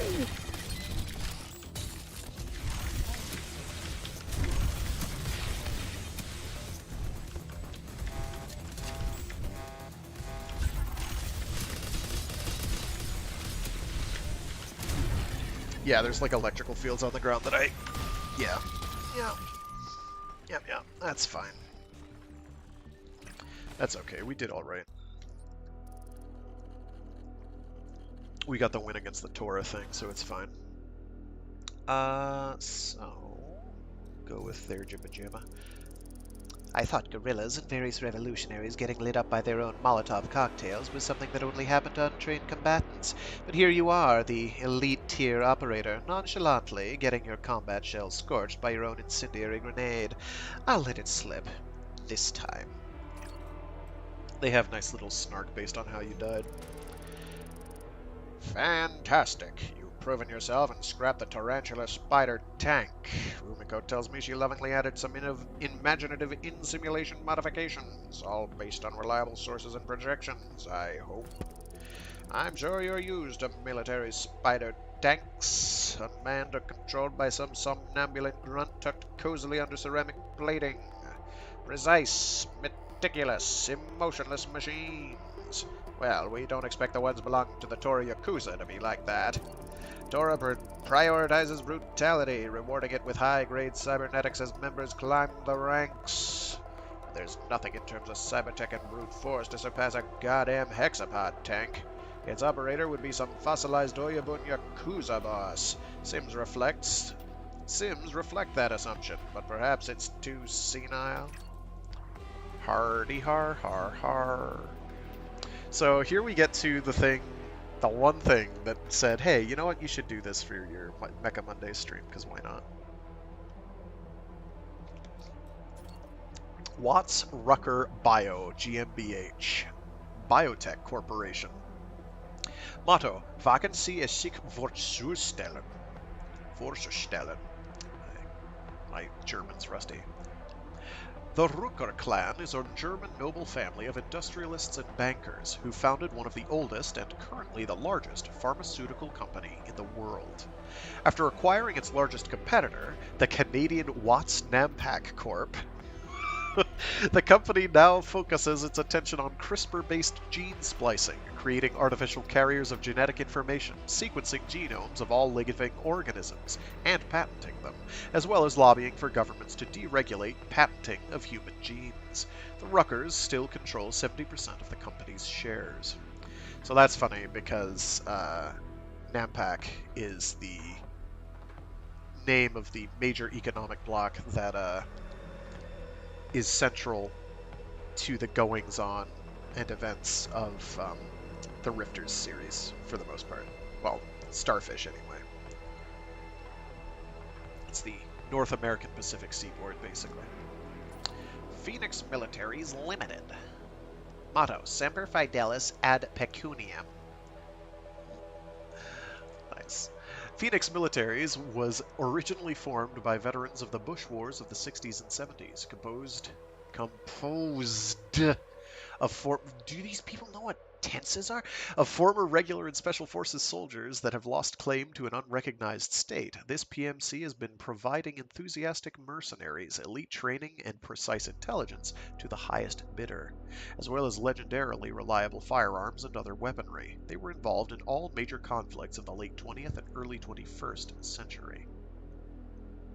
Many innovative doctrines, strategies, and tactics were first developed by them, before becoming mainstream in modern militaries. But by that point, Phoenix was always developing something more radical and revolutionary. This includes deploying the first unit composed of soldiers augmented with prosthetics. So now we can talk about the other baddies that we fought, such as the Tarantula Spider Tank. He's a big boy. The mine's high-ranking... What? The mine's high-ranking Tora gang members are... What? They're traditionally placed inside what is probably the most advanced product Tora Heavy Industries can offer. Old and groggy, they're not happy with anyone interfering with either the Zaibatsus or the gang's ops. Always in a state of haze with a hair-trigger temper, these Oyabun are constantly drunk on a drip feed of highest quality sake. Always about to explode at the slightest show of disobedience from anyone, be they their underlings or an interloper such as the CSA combat shells. And then we have the Phoenix Corporal, who is the slightly larger big boy of the Phoenix Goons. They're a heavy weapons specialist. Corporals are the eldest active duty members in Phoenix PMC, giving out orders to their troops with a drill sergeant twang. Their old age means that parts of their biological brains need to be slowly replaced with quantum computing self-conscious equivalents, while the natural neural endings get clogged with fibrosis. This makes them slow, but they make that up with heavy weaponry and experience. They try. I know that feeling. So the electro laser, which again might well be what we'll go for every time, because of the synergy it has with those percent chance to shoot elemental particle per shot. I'm also expecting if they ever give us a class that has like an SMG, that at that point will be kind of like a de facto build, as you just mesh it with that. And we can also at that point expect that interaction to be nerfed and have a cooldown, because it's strong. Very strong. The electro laser module changes the operating mode of the arc cannon into a powerful electroshock weapon. The device uses a fraction of its energy to produce a continuous stream of accelerated positively charged ions, forming an electrically conductive plasma channel. The arc coils proceed to produce millions of volts of electricity, which travel towards the target through the plasma. This effectively forms a continuous lightning bolt that welds whatever material it touches, regardless of its conductivity. And we have the incendiary grenade. Greek fire and Molotov cocktails have a new sleek grandkid. Human rights conventions probably lose some of their meaning when most combatants are 20% human tops, right? Incendiary munitions will still melt silicon wafers and soot ocular implants, but they are far less effective against cybernetic and robotic opponents. This patented and perfected mix of white phosphorus and thermite nanofuel is designed to maximize damage to fleshy parts of your opponents. It burns. Oh yeah, we could go for that. Oh, we can go for both of those. We will do that, because I want the extra shields. Thanks. Get that. Having an extra slot is extremely good. And we'll get the extra dash as well. Oh, we can afford that too if we really want. Max number of grenades is always good. I rarely am in a situation where I'm tossing them willy-nilly, but it has happened. Peacekeeper ammo storage is great. Ammo storage for that is also, like, you get, the next level has ones for your secondary weapons, like the rocket launcher and the arc, and they're very worth having. They're expensive, but they're worth having. While invisible, regain 1 shield every 1 second, which isn't very much because you're invisible for 3 seconds? 5 seconds, I think, so it's 5 shields. Yay! So we'll go for additional grenade. No, we'll go for the health restore per encounter. That'll help a little. It's not a lot, but it's something. Alright, give me 1 sec.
Sorry. We'll do the hunter again, because the hunter has more fun. Also, I know how to win with the hunter.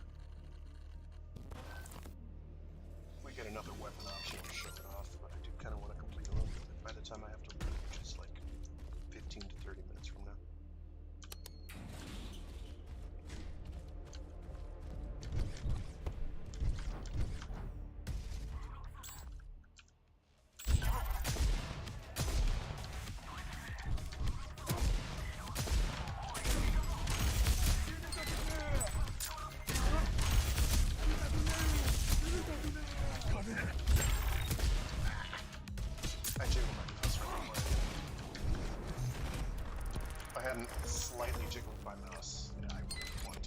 because it like when it teleports you, you are just straight aiming for their head. every time. It's wild. So if they're put onto a stable surface, you will hit their head almost every single time. All right, defense power is good to have. I'm gonna go with that one. Let's see, reduce cooldowns every time you pound. Oh, I've made this work too. It's actually pretty fun, in the sense that before every encounter, you roll your mouse wheel around like so. 2, 3, 4. It looks like a face mask. And now if I punch somebody, I will do, what is it? It's 50 extra damage, attacks 5 times, so 250 extra damage. If I punch something in the face, I'll do 250 damage. I will, like, kill most of these goons outright with it stacked like this. Like so.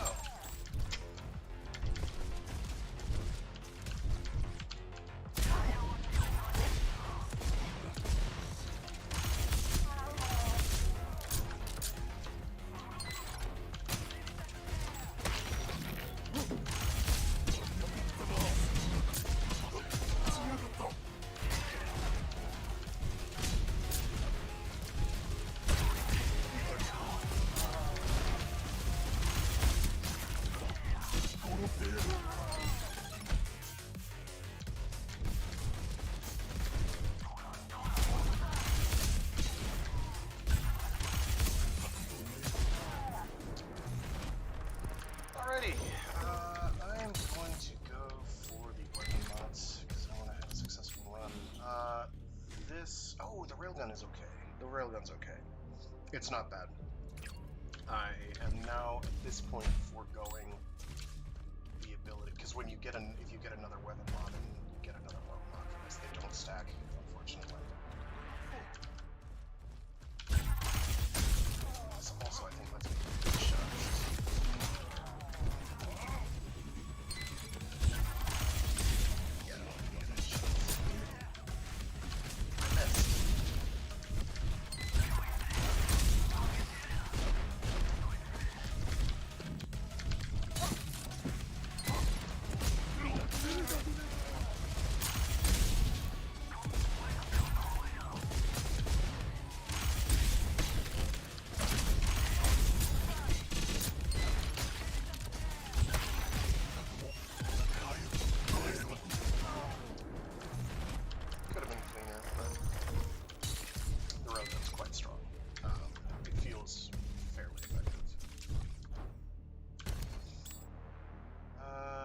Damage is good. We'll go with that.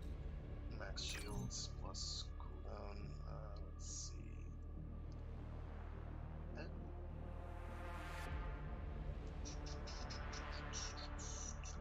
This is a tough choice, actually, because these are both good. Because applying corrosion to marked enemies is great. Let's see. Fire damage increased by 30% would synergize well with my new Booty Blaster. So I'll do a bunch of extra damage. But I'll do that one because that I think is slightly more broadly applicable to that one because I'm more likely to hit multiple enemies with my cloak.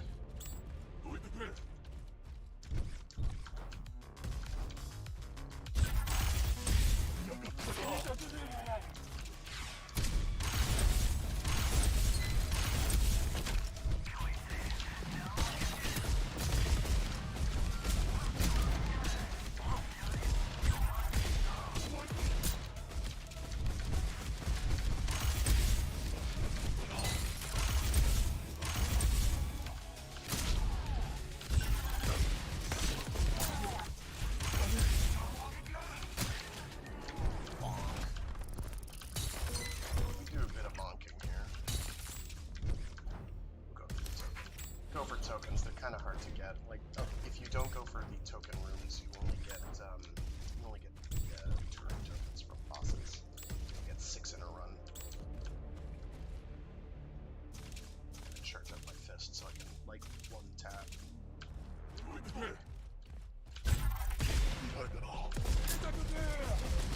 That's all the war doing.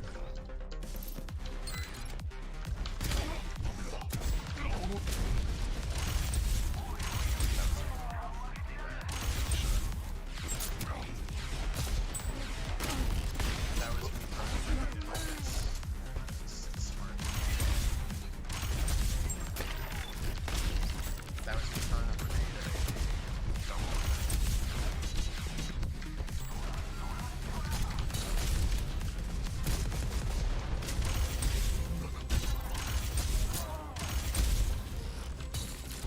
I guess I'm one-tapping the drone still. That's what counts.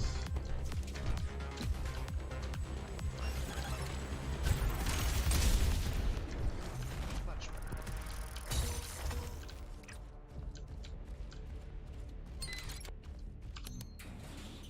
Let's see. Toxin Fire is good.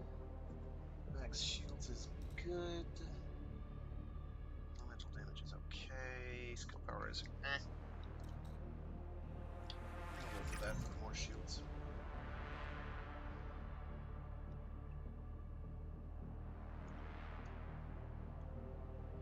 Go with that. 4 ammo for the Peacekeeper is good. And that meshes well because I can quick teleport and then pop up with this and probably get them in a single double tap. Something like this.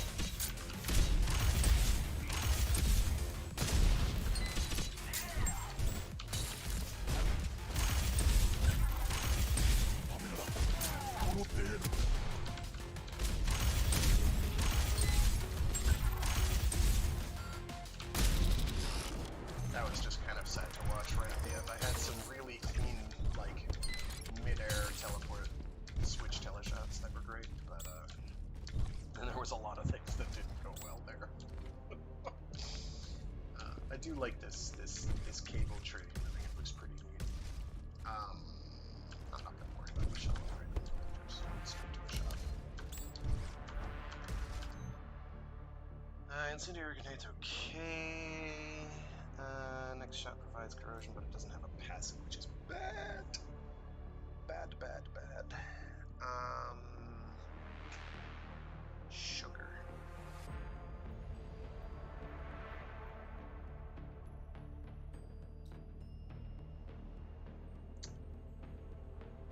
Fine, I'll go with that. I'm not missing much HP, so I guess I'll go for next shot will apply corrosion.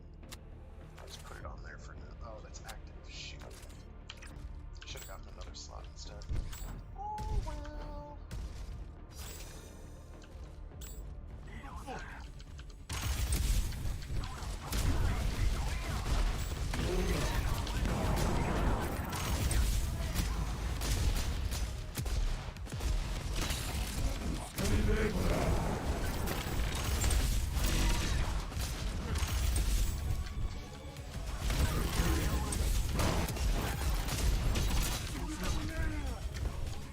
Oh, it's one of those special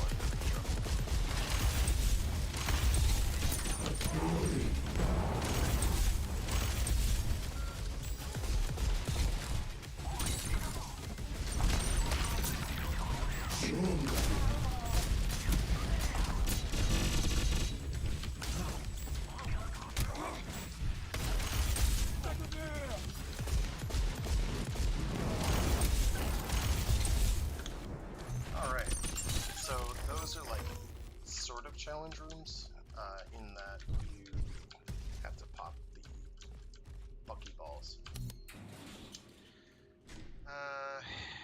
that's okay if it didn't lose shields.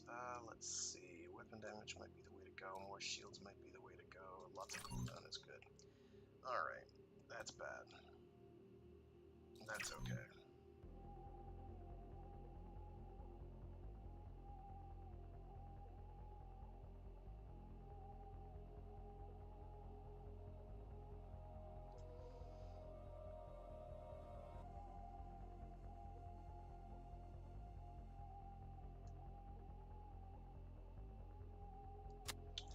I can make that work on there.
Alright, so I'm not adequately prepped for the challenge.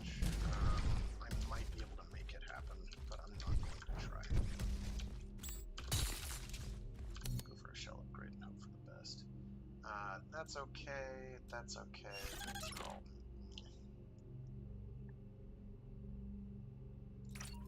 We'll go with that and see if we can get some enemies to go and try and whack it in the face and load up.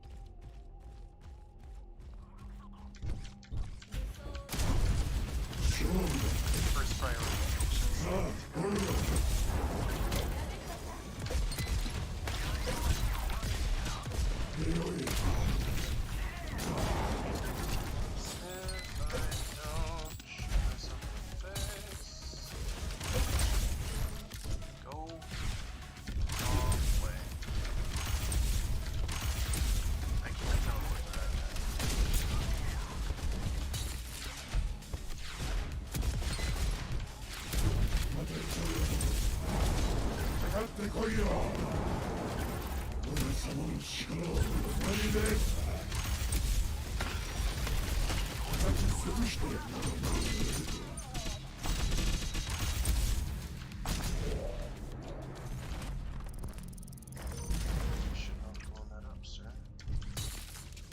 Alright, so the boss. I am not super well equipped for this.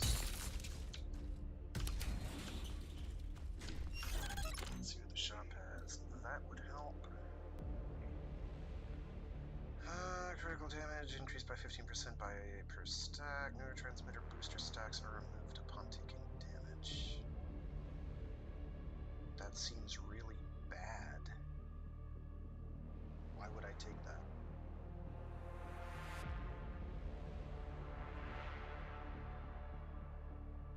And I am 2 points short, two credits short of being able to get both the electric evade and upgrade. So get that, and that's all we're gonna do. It's future proofing. That's what it is. I'm gonna have to punch a giant spider bot in the face. I think that's what the game's gonna do.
Let's hope this goes well then.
Why, yes, I have played Cuphead. Why do you ask? Let's see. I don't have anything that's doing electric damage. So I guess we'll go for more cooldown times. We have our skills over one of them. Critical damage is okay. Attack power is probably better, but we can make this work. Let's see. Refill 25% ammo for Peacekeeper. Corroded enemies take 25% more damage. We'll go with that one. We'll shift you there. We'll shift you there.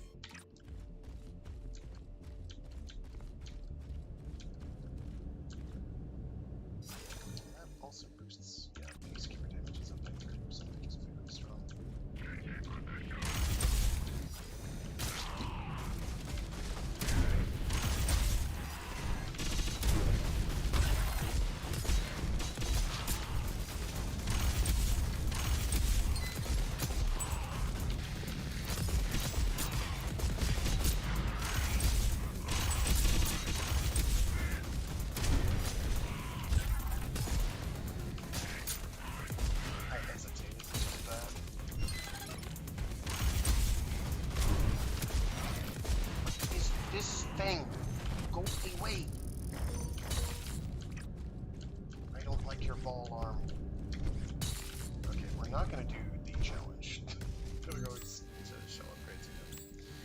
This means you can teleport more often, which is not bad, but I'm going to go with stun. Don't make that noise, it's a bad noise.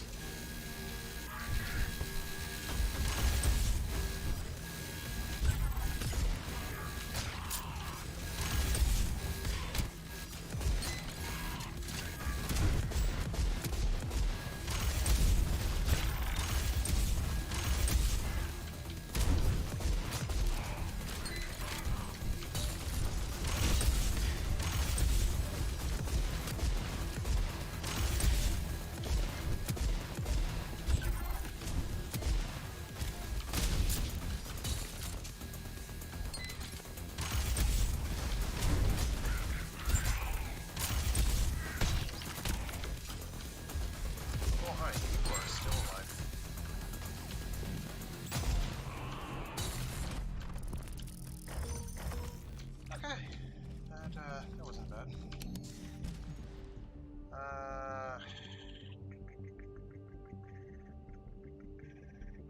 Yep. Geez, I don't want any of these, honestly.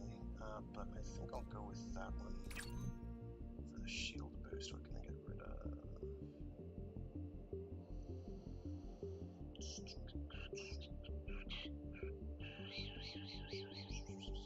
Probably get rid of that, but I like having the cruise, it's nice. I can get rid of you. Can I shift down there?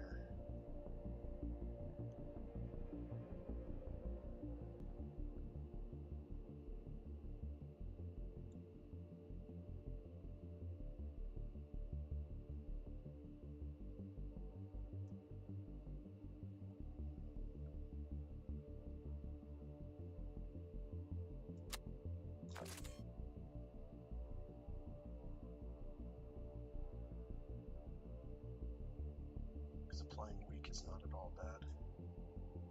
I contend that it's actually very good. This... Yeah, we'll do that, because I want the path passive, but the boosted peacekeeper damage isn't all that thrilling.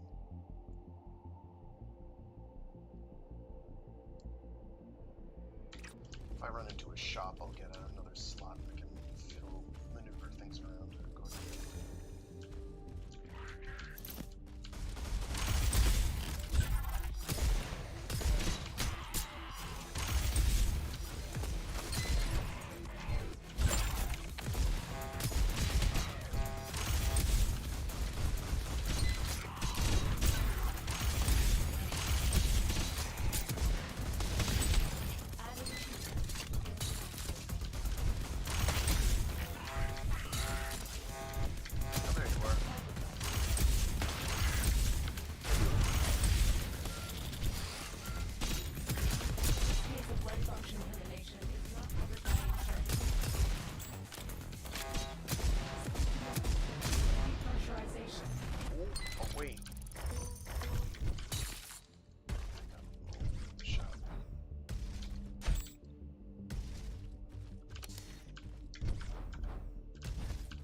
Got corrosive grenade. Nope.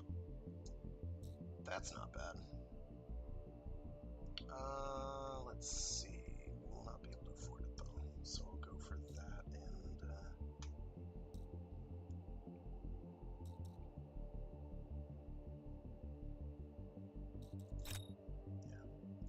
Shove you there, move you there. And that's probably all I can do at this point. Again, grenades do not stack. I have nothing that's been built around fire, correct? So I just have lots of things that build up corrosion. I can make this work. I can make this work. We're making it work. So unfortunately, those things don't stack. So I don't have a toxic and fire grenade. But that's okay, because toxin's quite good.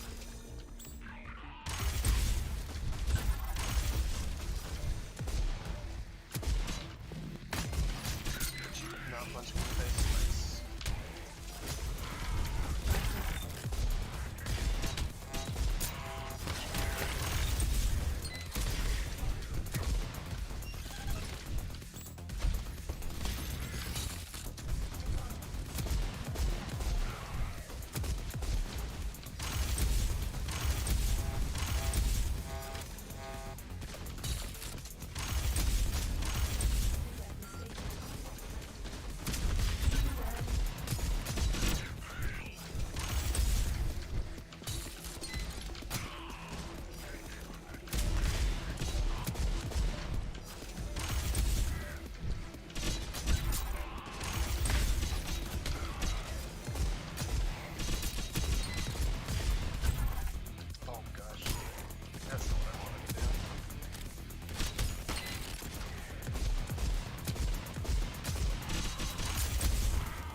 I also very much wanted to mark that guy before I shot him, but it's too late now.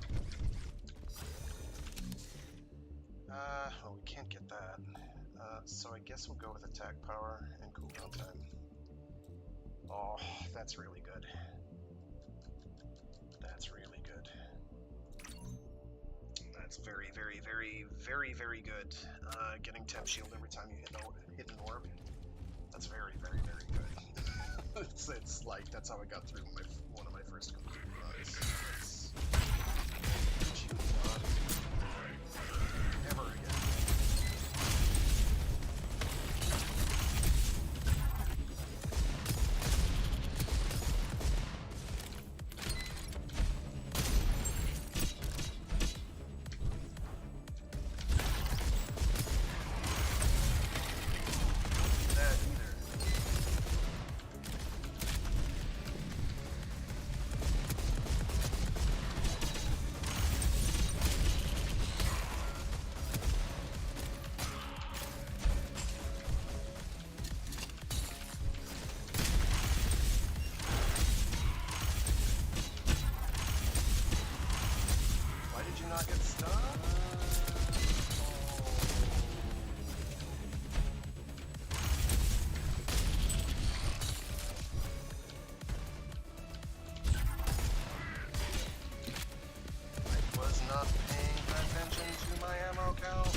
for the token, just to ensure that something comes of this run.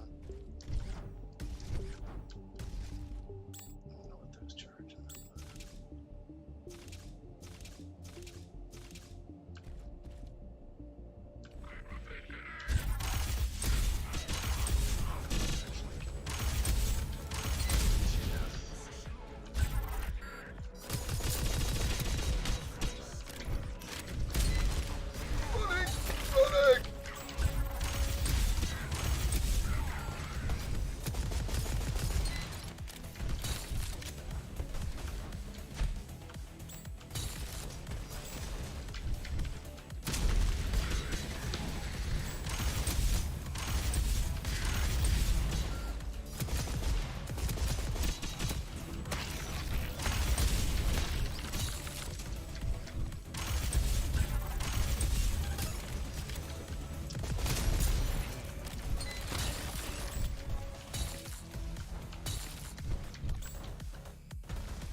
Max shield's good, headshot damage okay, defense is... One arc shot won't consume ammo, that's not bad either.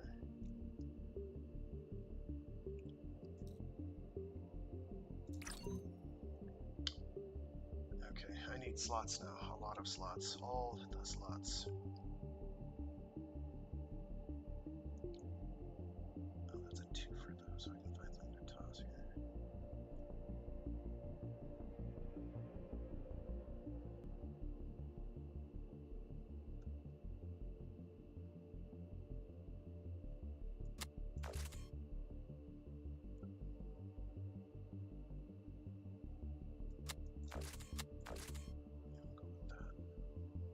I like the extra elemental damage, but 30% boost to my arc is kind of slightly better.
Exactly 250, so I can now buy another slot.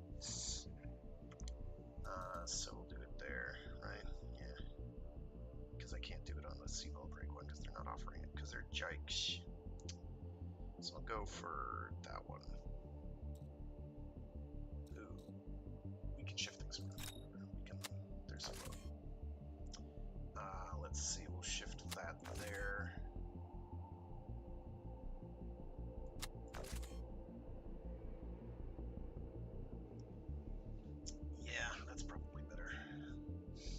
I can work with that.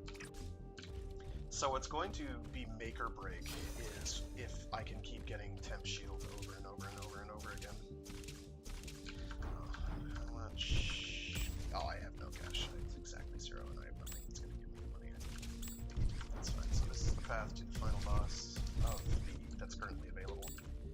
kind of tricky. They're beatable because I have these and I can get 7 shield every time I punch one. But I have to actually land hits, and that's going to be the tricky bit. I missed.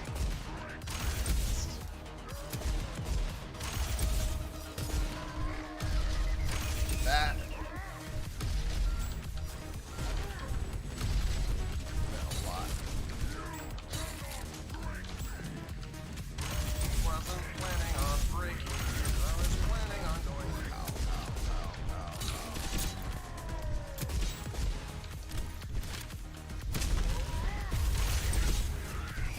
He also doesn't care much for his friends. Oh, God.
Oh, that's the wrong one. Where is he?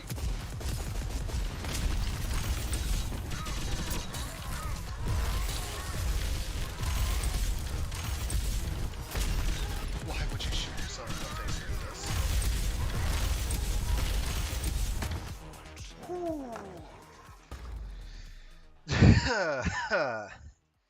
So that's how you beat the current final boss of Deadlink. Is frantically panic for about 5 minutes. The first time I did it, it was pretty much like that. It was almost a very comparable build, in fact. I think I had even the railgun and everything. I want to say I might have had some shock damage in there somewhere. I definitely had the Smart Gel Reoptimizer for the temp shield. So that's pretty much a reenactment of my first run. My second run, I killed him practically by accident. Like, I killed him so much quicker because I was using the Electro Beam plus all 3 elemental random chance orbs projectiles per shot, and it just, his health just vanished. It was comical.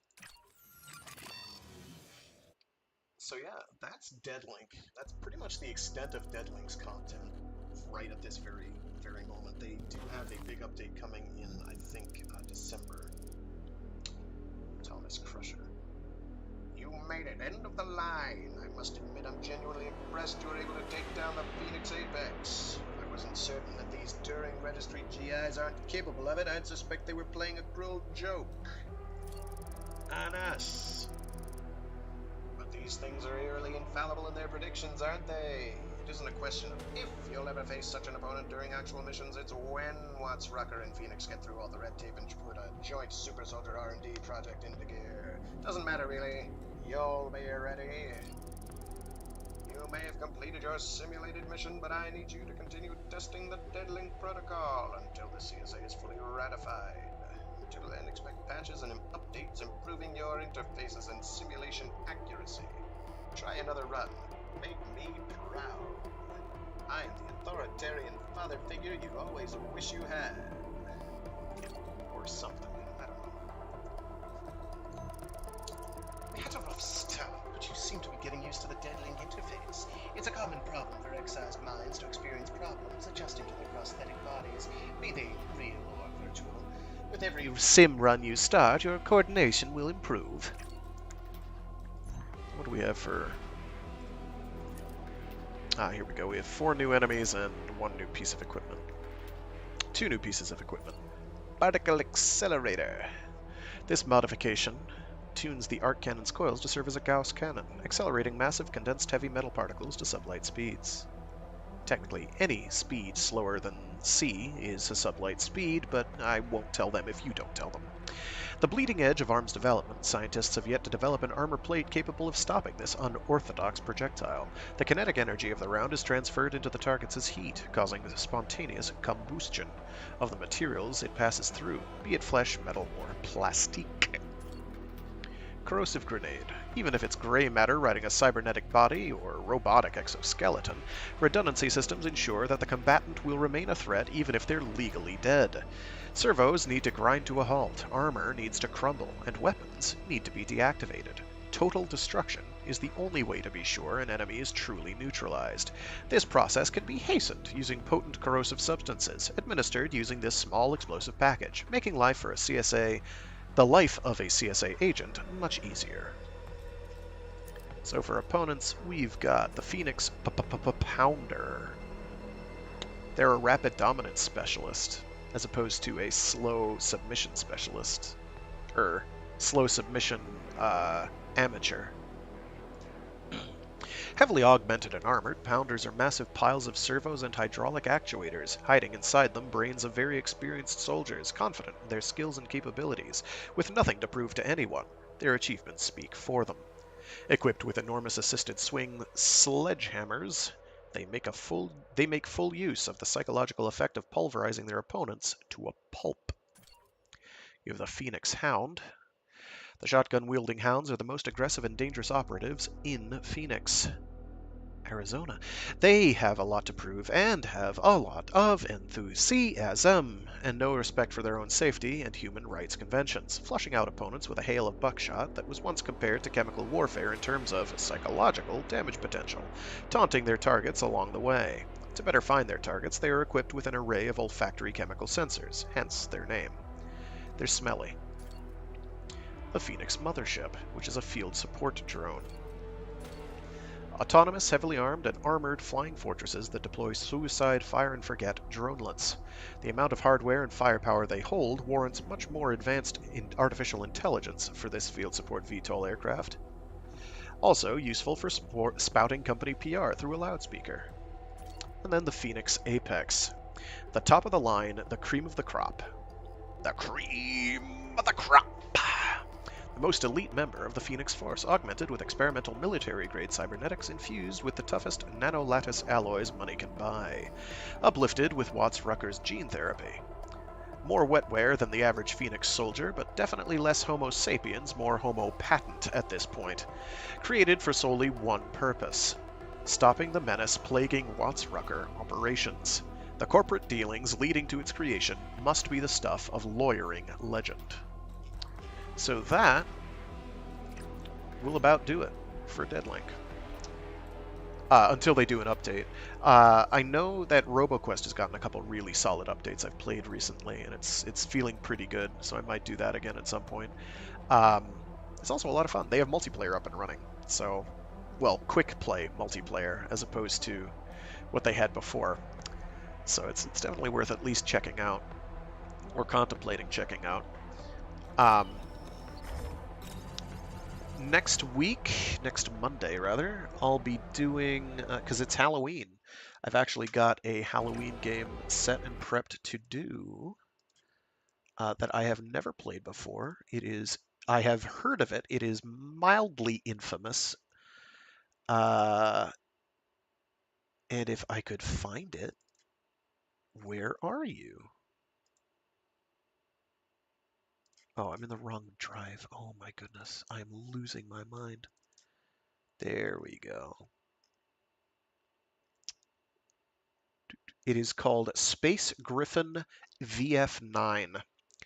I had rented it once like a billion years ago when it came out on PlayStation. I thought it was on the Sega Saturn. I don't know why. I did not want to click that button. But it's a survival horror with a piloted mecha. It's pretty good. It's clunky, but you kind of expect that.